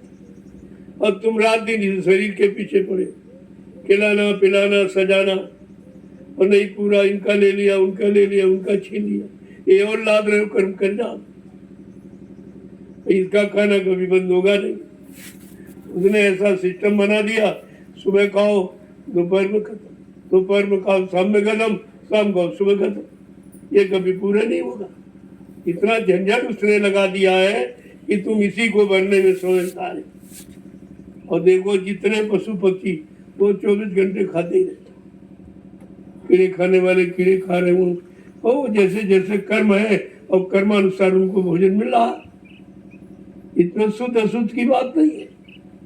और यहाँ जो कर्म कर किया, मनुष्यों ने तो मिल गई, कुछ अच्छे कर्म किए थे, लेकिन यहाँ भी वही पशुओं वाले, कहीं मुर्दा है, कहीं पक्षी है, किनका मांस खा रहे, अंडे खा रहे, गंदगी ये सब खा रहे हैं, क्योंकि ये गंदे कर्म करके आए हैं। इनको तो गंदगी खाना पड़ेगा। लेकिन महापुरुष अपना काम बंद नहीं करते, वो सबको जगाते। उनके यहाँ कोई भला बुरा आपी पापी को गर्मी कुछ नहीं, वो सबको संदेश देते। जो मान जाएगा वो उनका बन जाएगा, नहीं मानेगा तो 484 में चला जाएगा। उनका क्या देगा? वो अपना नुकसान आप करोगे, किसी उनका कुछ, उनका तो कोई कुछ कर ही नहीं सकता। ऐसी अमोलक शक्ति है कि उसके आगे कोई टिके नहीं सकता। आगे देखो समझा के क्या कह रहे, एक एक वचन पर विचार करो आप। कि दारा सुतहित काम नहीं है, दारा सुतहित काम नहीं है, दारा सुतहित काम नहीं है, दारा सुतहित काम नहीं है, मार माई बाप गो रही है, माई बाप गो रही है, मन तुम भजन नहीं यदि करी हो, मन तुम भजन नहीं यदि करी ये तो आप परिवार समाज में रोज ही देखते, चले जा रहे कहाँ जा रहे कुछ नहीं बता रहे। तुम कहते हो हमारे हैं हमारे, अरे तुम्हारे होते तो तुम्ही को बता के जाते, तुमको नहीं बताया हम कहाँ जा रहे हैं, और चले गए तो ये भी नहीं बताया मैं कहाँ पहुंच गया। ये तो साफ प्रमाण है, तुम्हारा होता तो तुमसे पूछ के जाता, और यहाँ पहुंच गया था तो तुमको भेद होता था, कोई चिट्ठी भेज देता भाई फला लोक में आ गए। ये तो साफ प्रमाण है कि तुम दारा माने स्त्री और सुत माने बेटा और इन्हीं के हित लाभ में फंसे पड़े हो। वो तो तुमसे लाभ ले रहे हैं, लेकिन तुम्हें क्या मिल रहा है? तुम अपने लाभ के बारे में कभी सोच, तुम्हें क्या मिला? अरे ये तुमसे लेने वाले देने वाले क्यों? शरीर भी ले लिया, तन मन धन सब लूट लिया, कुछ नहीं बचा आपके पास, और लुटा रहे हो और हंस रहे हो। ये भी नहीं समझ पा रहे हो कि हम लुट रहे हैं और एक दिन बिल्कुल लुट जाएंगे, तब ये भी सब साथ छोड़ देंगे। खाने जा उसको सब लूट लिया, इसके पास कुछ नहीं, चलो हटाओ उसको घर से ले जाओ, वहां पर फेंक जला देना, वापिस मत ले आना। ये इतनी घृणा क्यों हो गई? जब तक लूट रहे थे तब तक प्रेम था, और जब लूट लिया तब घृणा हो गई। इसका मतलब अरे सच्चा प्रेम कहीं घृणा में बदलता? ये तो रोज तुम्हारे साथ हो रहा, घर परिवार समाज सब जगह देख रहे, लेकिन फिर भी तो नहीं जान पा रहे कि एक दिन तुम्हारी भी यही स्थिति होगी, एक दिन तुमको भी इसी तरह जाना पड़ेगा, तुम्हारा भी एक दिन सब साथ छोड़ देंगे, कोई तुम्हारा बना नहीं रहेगा, कोई सामान तुम्हारा नहीं रहेगा। फिर आखिरकार ये कंकड़ पत्थर क्यों इकट्ठा करें जो तुम्हारे साथ जाने वाले नहीं? लेकिन इसे समझना बड़ा कठिन है, काल की चाल को समझना बहुत कठिन। जो बड़े बड़े ऋषि मुनि योगी महर्षि नहीं समझ पाए, जिनको आपने भगवान कहा, वो त्रेता के राम द्वापर कृष्ण, वो भी नहीं समझ पाए, वो भी फंस गए, उनको भी फंसा लिया। काल माया ने किसी को नहीं छोड़ा। शिव चतुरानंद देख डेराई, अपर जीव किस लेखे माई। कहा ब्रह्मा विष्णु महादेव जो सृष्टि के कर्ता धर्ता माने जा रहे, उनको माया ने नाच नचाया और लूट लिया, और बेचारे कुछ नहीं कर पाए, कुछ नहीं कर पाए। तो तुम्हारे पास तो शक्ति भक्ति नहीं है, तुम कैसे बच पाओ? लेकिन तुम्हारे साथ बचाने वाला है, ये महत्वपूर्ण चीज। उनके साथ कोई बचाने वाला नहीं था, बताने वाला नहीं था, कराने वाला नहीं था, और कराने का लाभ दिलाने वाला और जीवात्मा को जगाने वाला, घर पहुंचाने वाला नहीं था उनके। और तुम्हारे साथ वो है, तुम्हें किस बात की चिंता? तुम्हें कोई चिंता नहीं करनी चाहिए, कोई दुख नहीं करना चाहिए, क्योंकि जो मिला है वो लेके जाए, वो छोड़ने वाले नहीं। तुम्हारे करने पर नहीं है कि तुम नहीं कर रहे तो नहीं जाओगे, ऐसा नहीं, वो तो घसीट के ले जाए। तुम कर ही क्या सकते हो? इनमें से कौन कर रहा बताओ आप? केवल बैठना करना नहीं है, जब तक मन बुद्धि चित्त साथ नहीं देगा, करना माना ही नहीं जाएगा। वो तुम्हारे करने की गिनती में नहीं है। पहले उनको रोको जो बाधा डालते हैं, मन बुद्धि चित्त, यही बाधक है। इनको रोक लिया तो करना फिर क्या तुम? अरे तुम्हें इन्हीं को रोकना, यही करना और कुछ नहीं करना। वो रोकने की यानी स्थितियां हैं, 3 कारण है रोकने के: सुमरन, ध्यान, भजन या सत्संग, सेवा, भजन। 3 ही रास्ते हैं। इन रास्तों पर चलाकर इनको रोकना, इनको शांत करना है, और इससे कोई भगवान नहीं मिल जाएगा। सुमरन, ध्यान, भजन से कोई भगवान नहीं मिलता। भगवान मिलने के योग्य बनाया जाता है। तुम्हारी स्थिति मन की बदली जाएगी, मन बुद्धि चित्त को बदल दिया जाएगा तो काम आपका हो जाए। देखो आगे क्या कह रहे हैं कि दारुण दुख आने बहु प्यारे, दारुण दुख आने बहु हारे दारुण दुख आने बहु प्यारे दारुण दुख आने बहु प्यारे भव सागर कस तरी हो भव सागर कस तरी हो मन तुम भजन नहीं अति करी हो मन तुम भजन नहीं अधिकरी हो तरह तरह के दुख जिनका वाणी से बयान नहीं किया जाता, ऐसे ऐसे जालिम कठोर यानी दुख देगा वो काल, मार मार करके मार मार के जीवात्मा से कहेगा मैंने तेरे लिए संत महापुरुषों को भेजा, तूने उनकी भी बात नहीं मानी, उनकी भी तुमने जो रास्ता उसको नहीं सुना लिया, नहीं कहा तेरी यहाँ नहीं सुनी जाएगी, तूने उनको नहीं माना, तेरी कोई बात नहीं मानी जाएगी।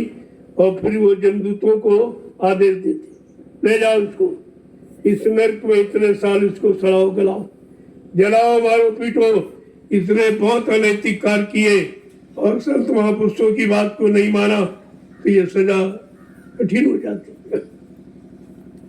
आगे क्या कह रहे हैं कि रक्षक कौन तुम्हारा होगा, रक्षक कौन तुम्हारा होगा रक्षक कौन तुम्हारा होगा, रक्षक कौन तुम्हारा होगा गुरु का पंथ न धरी हो, गुरु का पंथ न धरी हो मन तू भजन नहीं अधिकरी हो, मन तुम भजन नहीं अधिकरी हो कहते तुम्हारा कोई रक्षक, कोई बचाने वाला, कोई हमदर्दी करने वाला नहीं है। अगर तुमने गुरु का रास्ता नहीं पकड़ा तो दूसरा कोई रास्ता ऐसा नहीं जिस पर तुम्हारी रक्षा हिफाजत हो जाए। आगे क्या कह रहे हैं कि अब की खोज किया नहीं सतगुरु, अब की खोज किया नहीं सतगुरु अब की खोज किया नहीं सतगुरु, अब की खोज किया नहीं सतगुरु फिर पीछे पछतई हो, फिर पीछे पछतई हो मन तुम भजन नहीं अधिकरी हो, मन तुम भजन नहीं अधिकरी अगर हो आपके सच्चे सदगुरु की खोज नहीं की तभी आदेश दे रहे भाई गुरु कोई खोज करो भाई, बिन गुरु राह कोई नहीं पाई। लेकिन जीव के बस की बात नहीं कि सच्चे गुरु की खोज कर ले, उसके बाद कौन सी पहचान। इसलिए वो बिना बुलाए बिना खोजे ही आपको मिल गए, वो खुद ही मिल गए चल के, आपको खोजना ढूंढना नहीं पड़ा, खुद ही आपके पास आ गए, आपको मिल गए और आपको एहसास करा दिया। देखो ये दया कैसी होती है, क्या होती है, ये सब एहसास करा दिया आपको। कह रहे कि अगर तुमने सच्चे सदगुरु की खोज न की तो तुमको जीवन भर पछताना है, क्योंकि और जी किसी योनि में जाकर आप खोज नहीं कर सकते। वो ज्ञान ही नहीं है, वो भाव नहीं, भक्ति कुछ नहीं है, वो तो भोग वाली योनियां है ना, खाओ पियो बच्चे पैदा करो, उसके अलावा कुछ नहीं। ये रास्ता आपको मिला है तो सच्चे सदगुरु की खोज। अब सच्चा सदगुरु कौन है, झूठा कौन है, असली कौन, नकली कौन? तो कहते कि नाम कमाई में जो पूरा वो सच्चा सदगुरु है। जिसके पास नाम की कमाई, नाम की धरोहर, नाम का खजाना है, वो सच्चा वो उस खजाने से सबको दे सकता और वो सबको ले जा सकता। ये सामर्थ्य शक्ति है।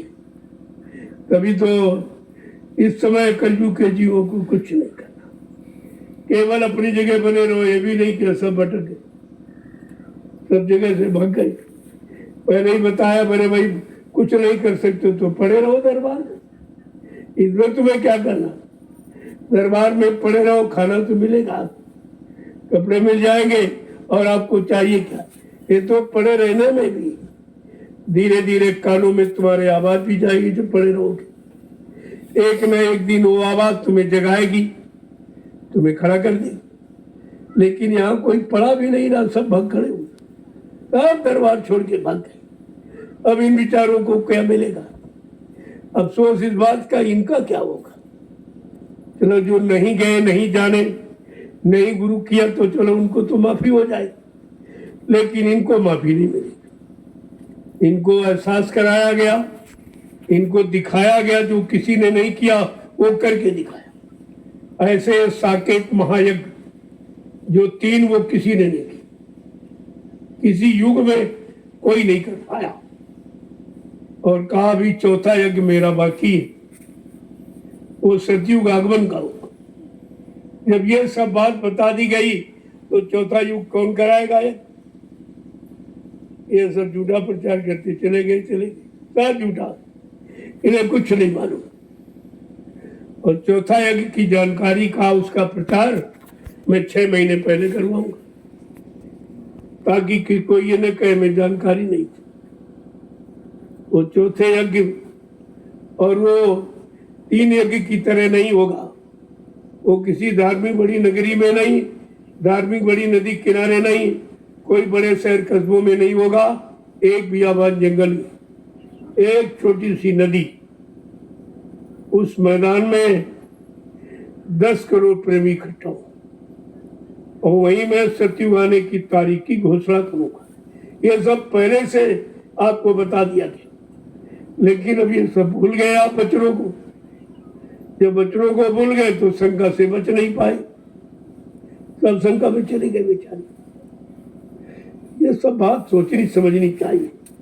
अभी तो कुछ हुआ ही नहीं, केवल बताया गया, प्रचार किया गया, लोगों के कान तक आवाज पहुंचाई गई, लेकिन किसी काम की शुरुआत नहीं की। लेकिन इन लोभी लालचियों ने उनके जाने की शुरुआत कर दी। ये कितनी बड़ी सजा पाने के अधिकारी, कितने करोड़ जीवों को भटका भरमा दिया, और आज भी भटका भरमा रहे। तो आपको अपने काम की पहचान करनी चाहिए कि जो कुछ कहा मालिक ने वो सब कहाँ हो रहा, कहाँ वो हो रहा है। आपको तो इसीलिए एहसास कराया जा रहा, और सबसे कहा गया सब लोग आगे देख लो कि तुम्हारा काम कहाँ हो रहा, गुरु की वाणी को कहाँ सिद्ध किया जा रहा, ये तैयारी कहाँ पर हो रही, ये तो सब करके दिखाया जा रहा है। लेकिन वही बात, जब शंका घुस जाएगी तो विनाश का कारण बन जाती। आगे क्या कह रहे हैं कि जय गुरुदेव कहे फिर दुख में, जय गुरुदेव कहे फिर दुख में, जय गुरुदेव कहे फिर दुख में, जय गुरुदेव कहे फिर दुख में। किन की ओर निहरी हो, किन की ओर निहरी हो, मन तुम भजन नहीं अधिकारी हो, मन तुम भजन नहीं अधिकारी हो। कहते बार बार जगाया नाम जय गुरुदेव प्रभु का आपसे इशारा कर रहा, आपको जानकारी दे रहा है कि दुख में, मुसीबत में आप किसको पुकारोगे, तुम्हारी कौन सुनेगा। तो तुम इस नाम को पुकार के देख लो, परीक्षा करो, आपको विश्वास हो जाए। ऐसा भी किसी ने नहीं कहा, न सतयुग में योगियों ने कहा कि हरि नाम की परीक्षा ले लो तब, और त्रेता में ऋषि मुनियों ने नहीं कहा कि राम नाम की परीक्षा कर लो तब, और क्यों नहीं द्वापर में किसी ने नहीं कहा कि कृष्ण नाम की परीक्षा ले लो तब, मानो आप। लेकिन कलयुग का भगवान क्या कह रहा, पहले नाम की परीक्षा कर लो तब काम, जब तुम्हारा काम हो जाए तब मानो। लेकिन शर्त यह है, आपको सपरिवार शाकाहारी रहना पड़ेगा। बिना शाकाहारी रहने से कोई काम की गारंटी नहीं। केवल एक शर्त है, आप शाकाहारी और सदाचारी हो जाओ। दो चीज, आपका आचरण शुद्ध हो जाए और खान पान, फिर आपको कोई इस नाम के लाभ से रोक नहीं सकता। तो कितना सरल है, लेकिन जो जिसमें बिध गया है और रस, उसको ये छोड़ना नहीं आता, छोड़ ही नहीं पा रहा।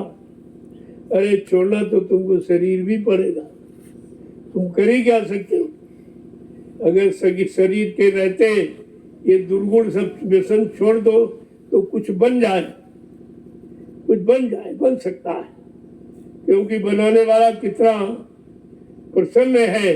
कह रहा एक घड़ी आधी घड़ी आधी मापने आप गोस्वामी संगत साथ की हरे कोट अपराध, करोड़ों पाप करोड़ों, यानी पूरे कर्म को आपको माफ किया जा सकता अगर एक घड़ी का सत्संग आपने पकड़ लिया, ले लिया, पकड़ लिया, अपना लिया, ये सबका माफ हो जाएगा। इससे सरल और क्या हो सकता। अब सरल वाला भी तुम्हारे बस का नहीं तो कठिन तो तुम कर ही नहीं सकते। जय गुरुदेव, जय गुरुदेव, जय गुरुदेव। नाम किसका? जय गुरुदेव। नाम किसका? प्रभु का प्यारा नाम। अब आप लोग खड़े हो जाओ।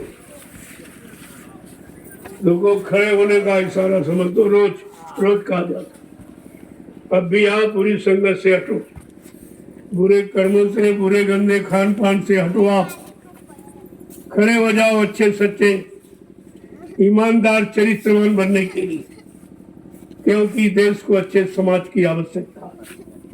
त्यागी तपस्वियों की, चरित्रवानों की जरूरत, तब एक देश का उद्धार होगा। ऐसे कुछ होने वाला नहीं है, इन चुनाव से कुछ नहीं। ये चुनाव प्रक्रिया ही बदल दी जाएगी, चुनाव कुछ नहीं। ये सब झूठा है और सब ये महंगाई लादने का तरीका है, लेकिन बेचारा जीव समझ ही नहीं पा रहा। एक तो कोई कहने वाला नहीं, और जो कहा जा रहा है उसको कोई सुनने मानने वाला नहीं। तो ये जीवों का भी तो दुर्भाग्य है। इस भारत की जनता का दुर्भाग्य, तुमको ऐसा राजा मिला जो तुम्हारे हित में नहीं है, तुम्हारे भले में नहीं है, तुम्हें अच्छा बनाने में, चरित्रवान बनाने में, शाकाहारी सदाचारी ब्रह्मचारी बनाने में जिसका कोई सहयोग नहीं। ये भी दुर्भाग्य है, ये भी जीवों का दुर्भाग्य है। यथा राजा तथा प्रजा, धर्मी राजा धर्मी प्रजा, ये सिद्धांत है। जब तक इस सिद्धांत पर नहीं खड़े होंगे, चाहे राजा चाहे प्रजा, कोई भी संपन्न नहीं हो सकता, कोई सुखी और शांति में नहीं रह सकता। ये सब आपको ध्यान में रखना चाहिए। जय गुरुदेव, जोर से बोलो, सब मिल बोलो, बोलना होगा, अभी से बोलो। दुख दर्द हरेंगे, सब कष्ट मिटेंगे, सुख शांति भी देंगे। सबके दाता, सबके मालिक, प्रेम से बोले, ये नाम नहीं इंसान का, ये काम नहीं इंसान का। ये भी ब्रह्म जीवों का दूर किया गया। ये नाम किसी व्यक्ति का नहीं, और न कोई ये नाम अपना रख सकता, और क्योंकि वो ये काम नहीं कर सकता, इसलिए यहाँ गुरु और सब सदगुरु कोई बन नहीं सकता, कोई नहीं बन सकता। वो बने बनाए आते, उनको यहाँ कोई बनाता नहीं। अब वो मानता की बात अलग है, कोई मान ले, किसी के समझ में कुछ आ गया तो सच्चाई को मान बैठा और उसी नाते अपना रिश्ता बना लेता। ये तो उसकी आस्था और विश्वास की बात। वैसे कोई यहाँ बनने नहीं आए। जितने संत महात्मा है, उन्होंने अपने आप को न संत का, न महात्मा का, न गुरु का, कुछ नहीं कहा। जो सेवा का काम मिला है वो करूँगा, जो गुरु ने सेवा दी है उस सेवा को करो। अब ये है, जब गुरु के नाम की सेवा करोगे तो लोग तुम्हें जय गुरुदेव भी कहने लगे। वो कहते ही हैं, आप गांव गलियों से निकलो तो कहते हैं भाई जय गुरुदेव कहाँ जा रहे हो। ये तो कहते इसलिए जैसे जो जिस गलियों में प्रचार कर रहा, सब्जी बेचने वाला, कपड़ा बेचने वाला, तो लोग उसका नाम कहाँ लेते, कहते हैं भाई सब्जी वाले इधर आओ, कपड़े वाले इधर। ऐसे जो वो गली गली प्रचार कर रहा, उसी नाम से लोग उसको जानने लगते। नाम तो कुछ और है, शरीर का नाम कुछ और काम का नाम कुछ और। तो बाबा जी ने कहा भी था आपसे, अरे भाई तुम जय गुरुदेव नाम लेके जब चलोगे, कहोगे, बताओगे, तो लोग तुमको जय गुरुदेव कहने लगे। तुमको देखकर प्रभु याद आ जाए, ये कम महत्व की बात है। जब तुमको देखेंगे तब लोग प्रभु को याद करें। ये भी लाभ तुम्हारे खाते में, इसलिए तुम अपना कोई न कोई चिन्ह जरूर रखा करो, ताकि लोग तुमको कहें तुम जय गुरुदेव। और तुम अभी छिपने का काम करते कि कोई जान न जाए। यहाँ तो बड़ी सदी टोपी लगाते हो और रास्ते में झोले में डाल देते हो, तो क्या मिलेगा? जब तुम अपने आप को भी बताते नहीं हो, अपने बाप को छिपाते हो, तो तुमको कौन मानेगा? इसलिए ऐसा नहीं, मीरा की तरह कल ऐसा नाचो जो सब देख के नाच पड़े। इसलिए आपको छिपके नहीं रहना। इसी से लोग जय गुरुदेव बोलेंगे। जन जन की जबान पर जब जय गुरुदेव नाम आएगा, सच्ची स्वतंत्रता का मानो तब आनंद उठाएगा। तो आपको तो सबको जनाना है, बताना है कि हम जय गुरुदेव के। और क्या कहा था आपसे, जब तुम ये सब करके निकलोगे, लोग तुमको मेरा कहेंगे, ये जय गुरुदेव वाला है। ये कितनी बड़ी बात, कितना गुरु का तुम्हारे साथ अपनापन जुड़ा हुआ। लेकिन ये शर्म ने सब काम कर, जिसको अच्छे काम में लगी शर्म, उसके फूटे कर्म। क्या मिला? तो सब तुम छिपने ही वाला काम करते हो। तुम्हें कोई जानता नहीं, तुम ये समझते लोग न जाने कि जय गुरुदेव, तो तुम्हें फिर मान्यता कैसे मिलेगी? ये भारत की जनता ही तो मान्यता देगी, और तुम उनसे छिप रहे हो। अच्छा काम करने में छिपोगे और बुरे काम वाले कोई नहीं छिपते। देखो शराब पीने वाले खुलेआम पी रहे, सड़कों खुलेआम खरीद रहे, ले रहे, कोई नहीं कुछ कह रहा, कोई नहीं रोक टोक रहा, कोई उनको खराब कही नहीं रहा। तो तुम क्यों छिपते हो? अच्छे जब सच्चे और बुरे काम में लोग नहीं छिप रहे, सीना खोल के कर रहे, तुम तो इतना अच्छा कर रहे हो, खुद तुम्हारा भला हो और नाम को जो लोगे उनका भला हो जाए। जय गुरुदेव। चलो आज कौन सी सेवा है? वहाँ निराई हो गई, कुटी पीछे जो मूंगफली खेत था, तो कुछ लोग वहां चले जाओ, बाकी सफाई कर दो। वहां तो धूप हो गई, बिना कहे सवेरे जल्दी उठो, ये काम, ये सेवा पहले कर, सेवा कर लो, बाद में बजी सत्संग में आ जाओ। ये सुबह ओस में आपको कांटा नहीं लगेगा, इसमें धार होती है। जैसे धूप होती जाएगी, धार एकदम कड़ी सीधी हो जाती, टाइट हो जाती, तो आपके हाथ को फाड़ देगी। ये ओस में काम किया, और फावड़े से करो, एकदम साफ कर दो। यहाँ पर वो झंडा गाड़ दिया जाएगा भूत प्रेत वाला, और लोग ठहरेंगे भी, क्योंकि 15 अगस्त जगह हो तो इतनी है नहीं कहीं, वहाँ तो ठहरेंगे, लेकिन यहाँ भी ठहरेंगे। ये अपना जितना है ये सब साफ कर दो जाता, क्योंकि तुमने मोल ले लिया, ये तुम्हारी गाड़ी कमाई से खरीद लिया गया।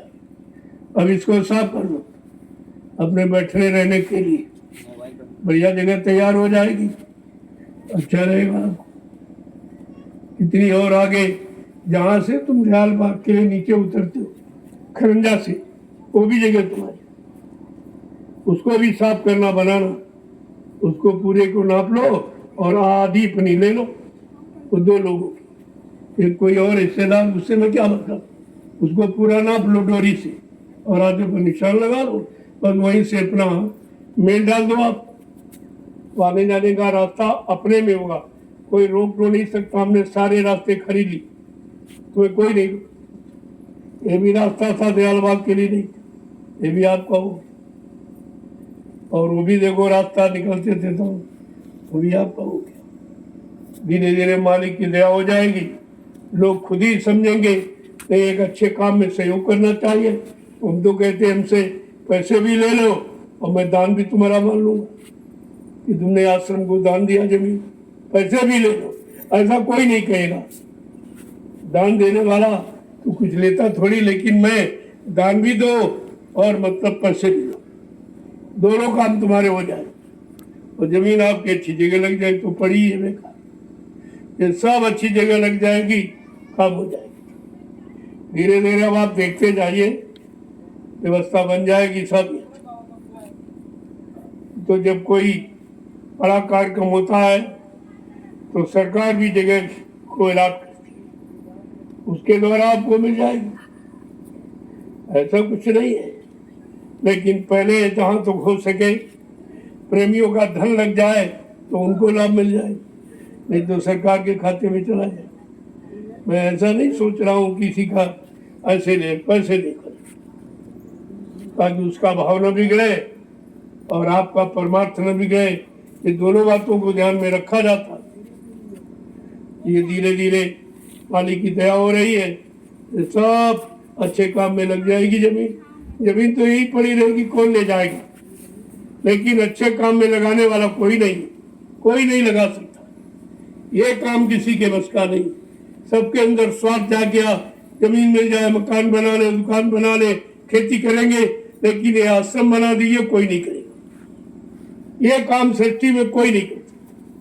ये कितना बड़ा काम हो रहा, अगर इसमें इन प्रेमियों का सहयोग हो जाए, हमसे पैसे भी ले लो और आप दान भी कर लो, तुम्हारा दोनों तरफ से कल्याण हो जाए। समझ में आ जाए तो ठीक है, नहीं तो कुदरत समझा देगी। जय गुरुदेव। चलो आप लोग धीरे धीरे सेवा में लगो, शाम को मिलूंगा। शाम को सेवा के बाद जब आओगे तो सुमरन ज्ञान भजन और इसके बाद प्रसाद देता। आपको रोजी मिलेगा, चिंता मत करो, ऐसा नहीं है। लेकिन इस समय सेवा में नहीं, आप भजन इसमें और देर हो जाएगी और धूप पड़ जाएगी, फिर काम आप नहीं कर पाओ। इसलिए धीरे धीरे मतलब यानी इसको करने की कुछ दस्ताने खरीद लो। दस्ताने आते हैं, खरीद लो, उनको पैर करके सब काम आप हमेशा करो, उनको ले लो और पैर लो, अपने साथ रखो, हमेशा सेवा में काम आएगी। जब यहाँ आओ अपने साथ लेके आओ और फट से जो सेवा करो। आप तरीके काम के बहुत, ऐसा नहीं कि तरीके नहीं, तो यहाँ कोई बहाना नहीं चलने वाला। जय गुरुदेव।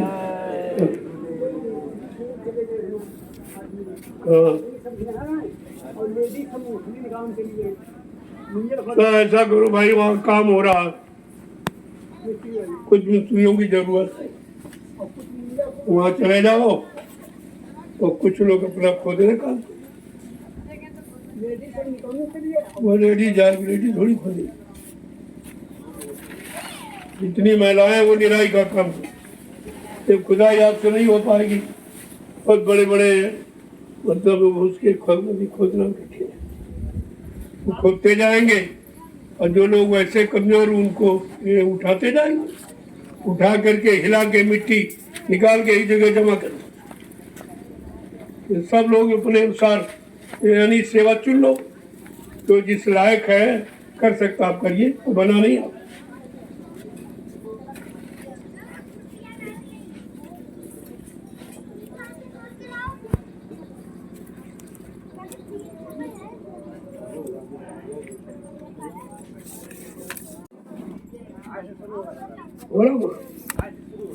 और उसको सब खाली क्यों, तो अच्छा नहीं लगता। एकदम मेन गेट पर बना हुआ जो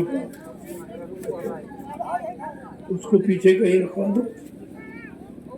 ये जो पूजा घर बना है उसको हटा दो, वहीं पर रखवा दो।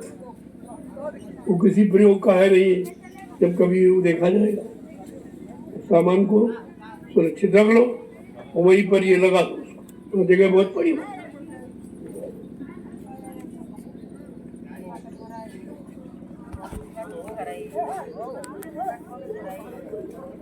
काम में लग ये जल्दी से सफाई हो जाए। अब लोग प्रेमी आएंगे भारी संख्या में, तो बैठने के लिए जगह चाहिए, जगह यहाँ कम है। छाया की वजह से आपको यहाँ ले आया हूँ कि सुबह का सत्संग वहाँ नहीं हो सकता जून में, और शाम वाले में आप सेवा में थके आते हो तो ठीक नहीं रहता। इसलिए सुबह सुबह भजन किया और सत्संग किया, तो बाद में सेवा में लग जाओ, तुम्हारे तीनों काम हो गए। तीनों लाभ आपके पास है, ले सकते तो ले लो, आपको लेने पड़े।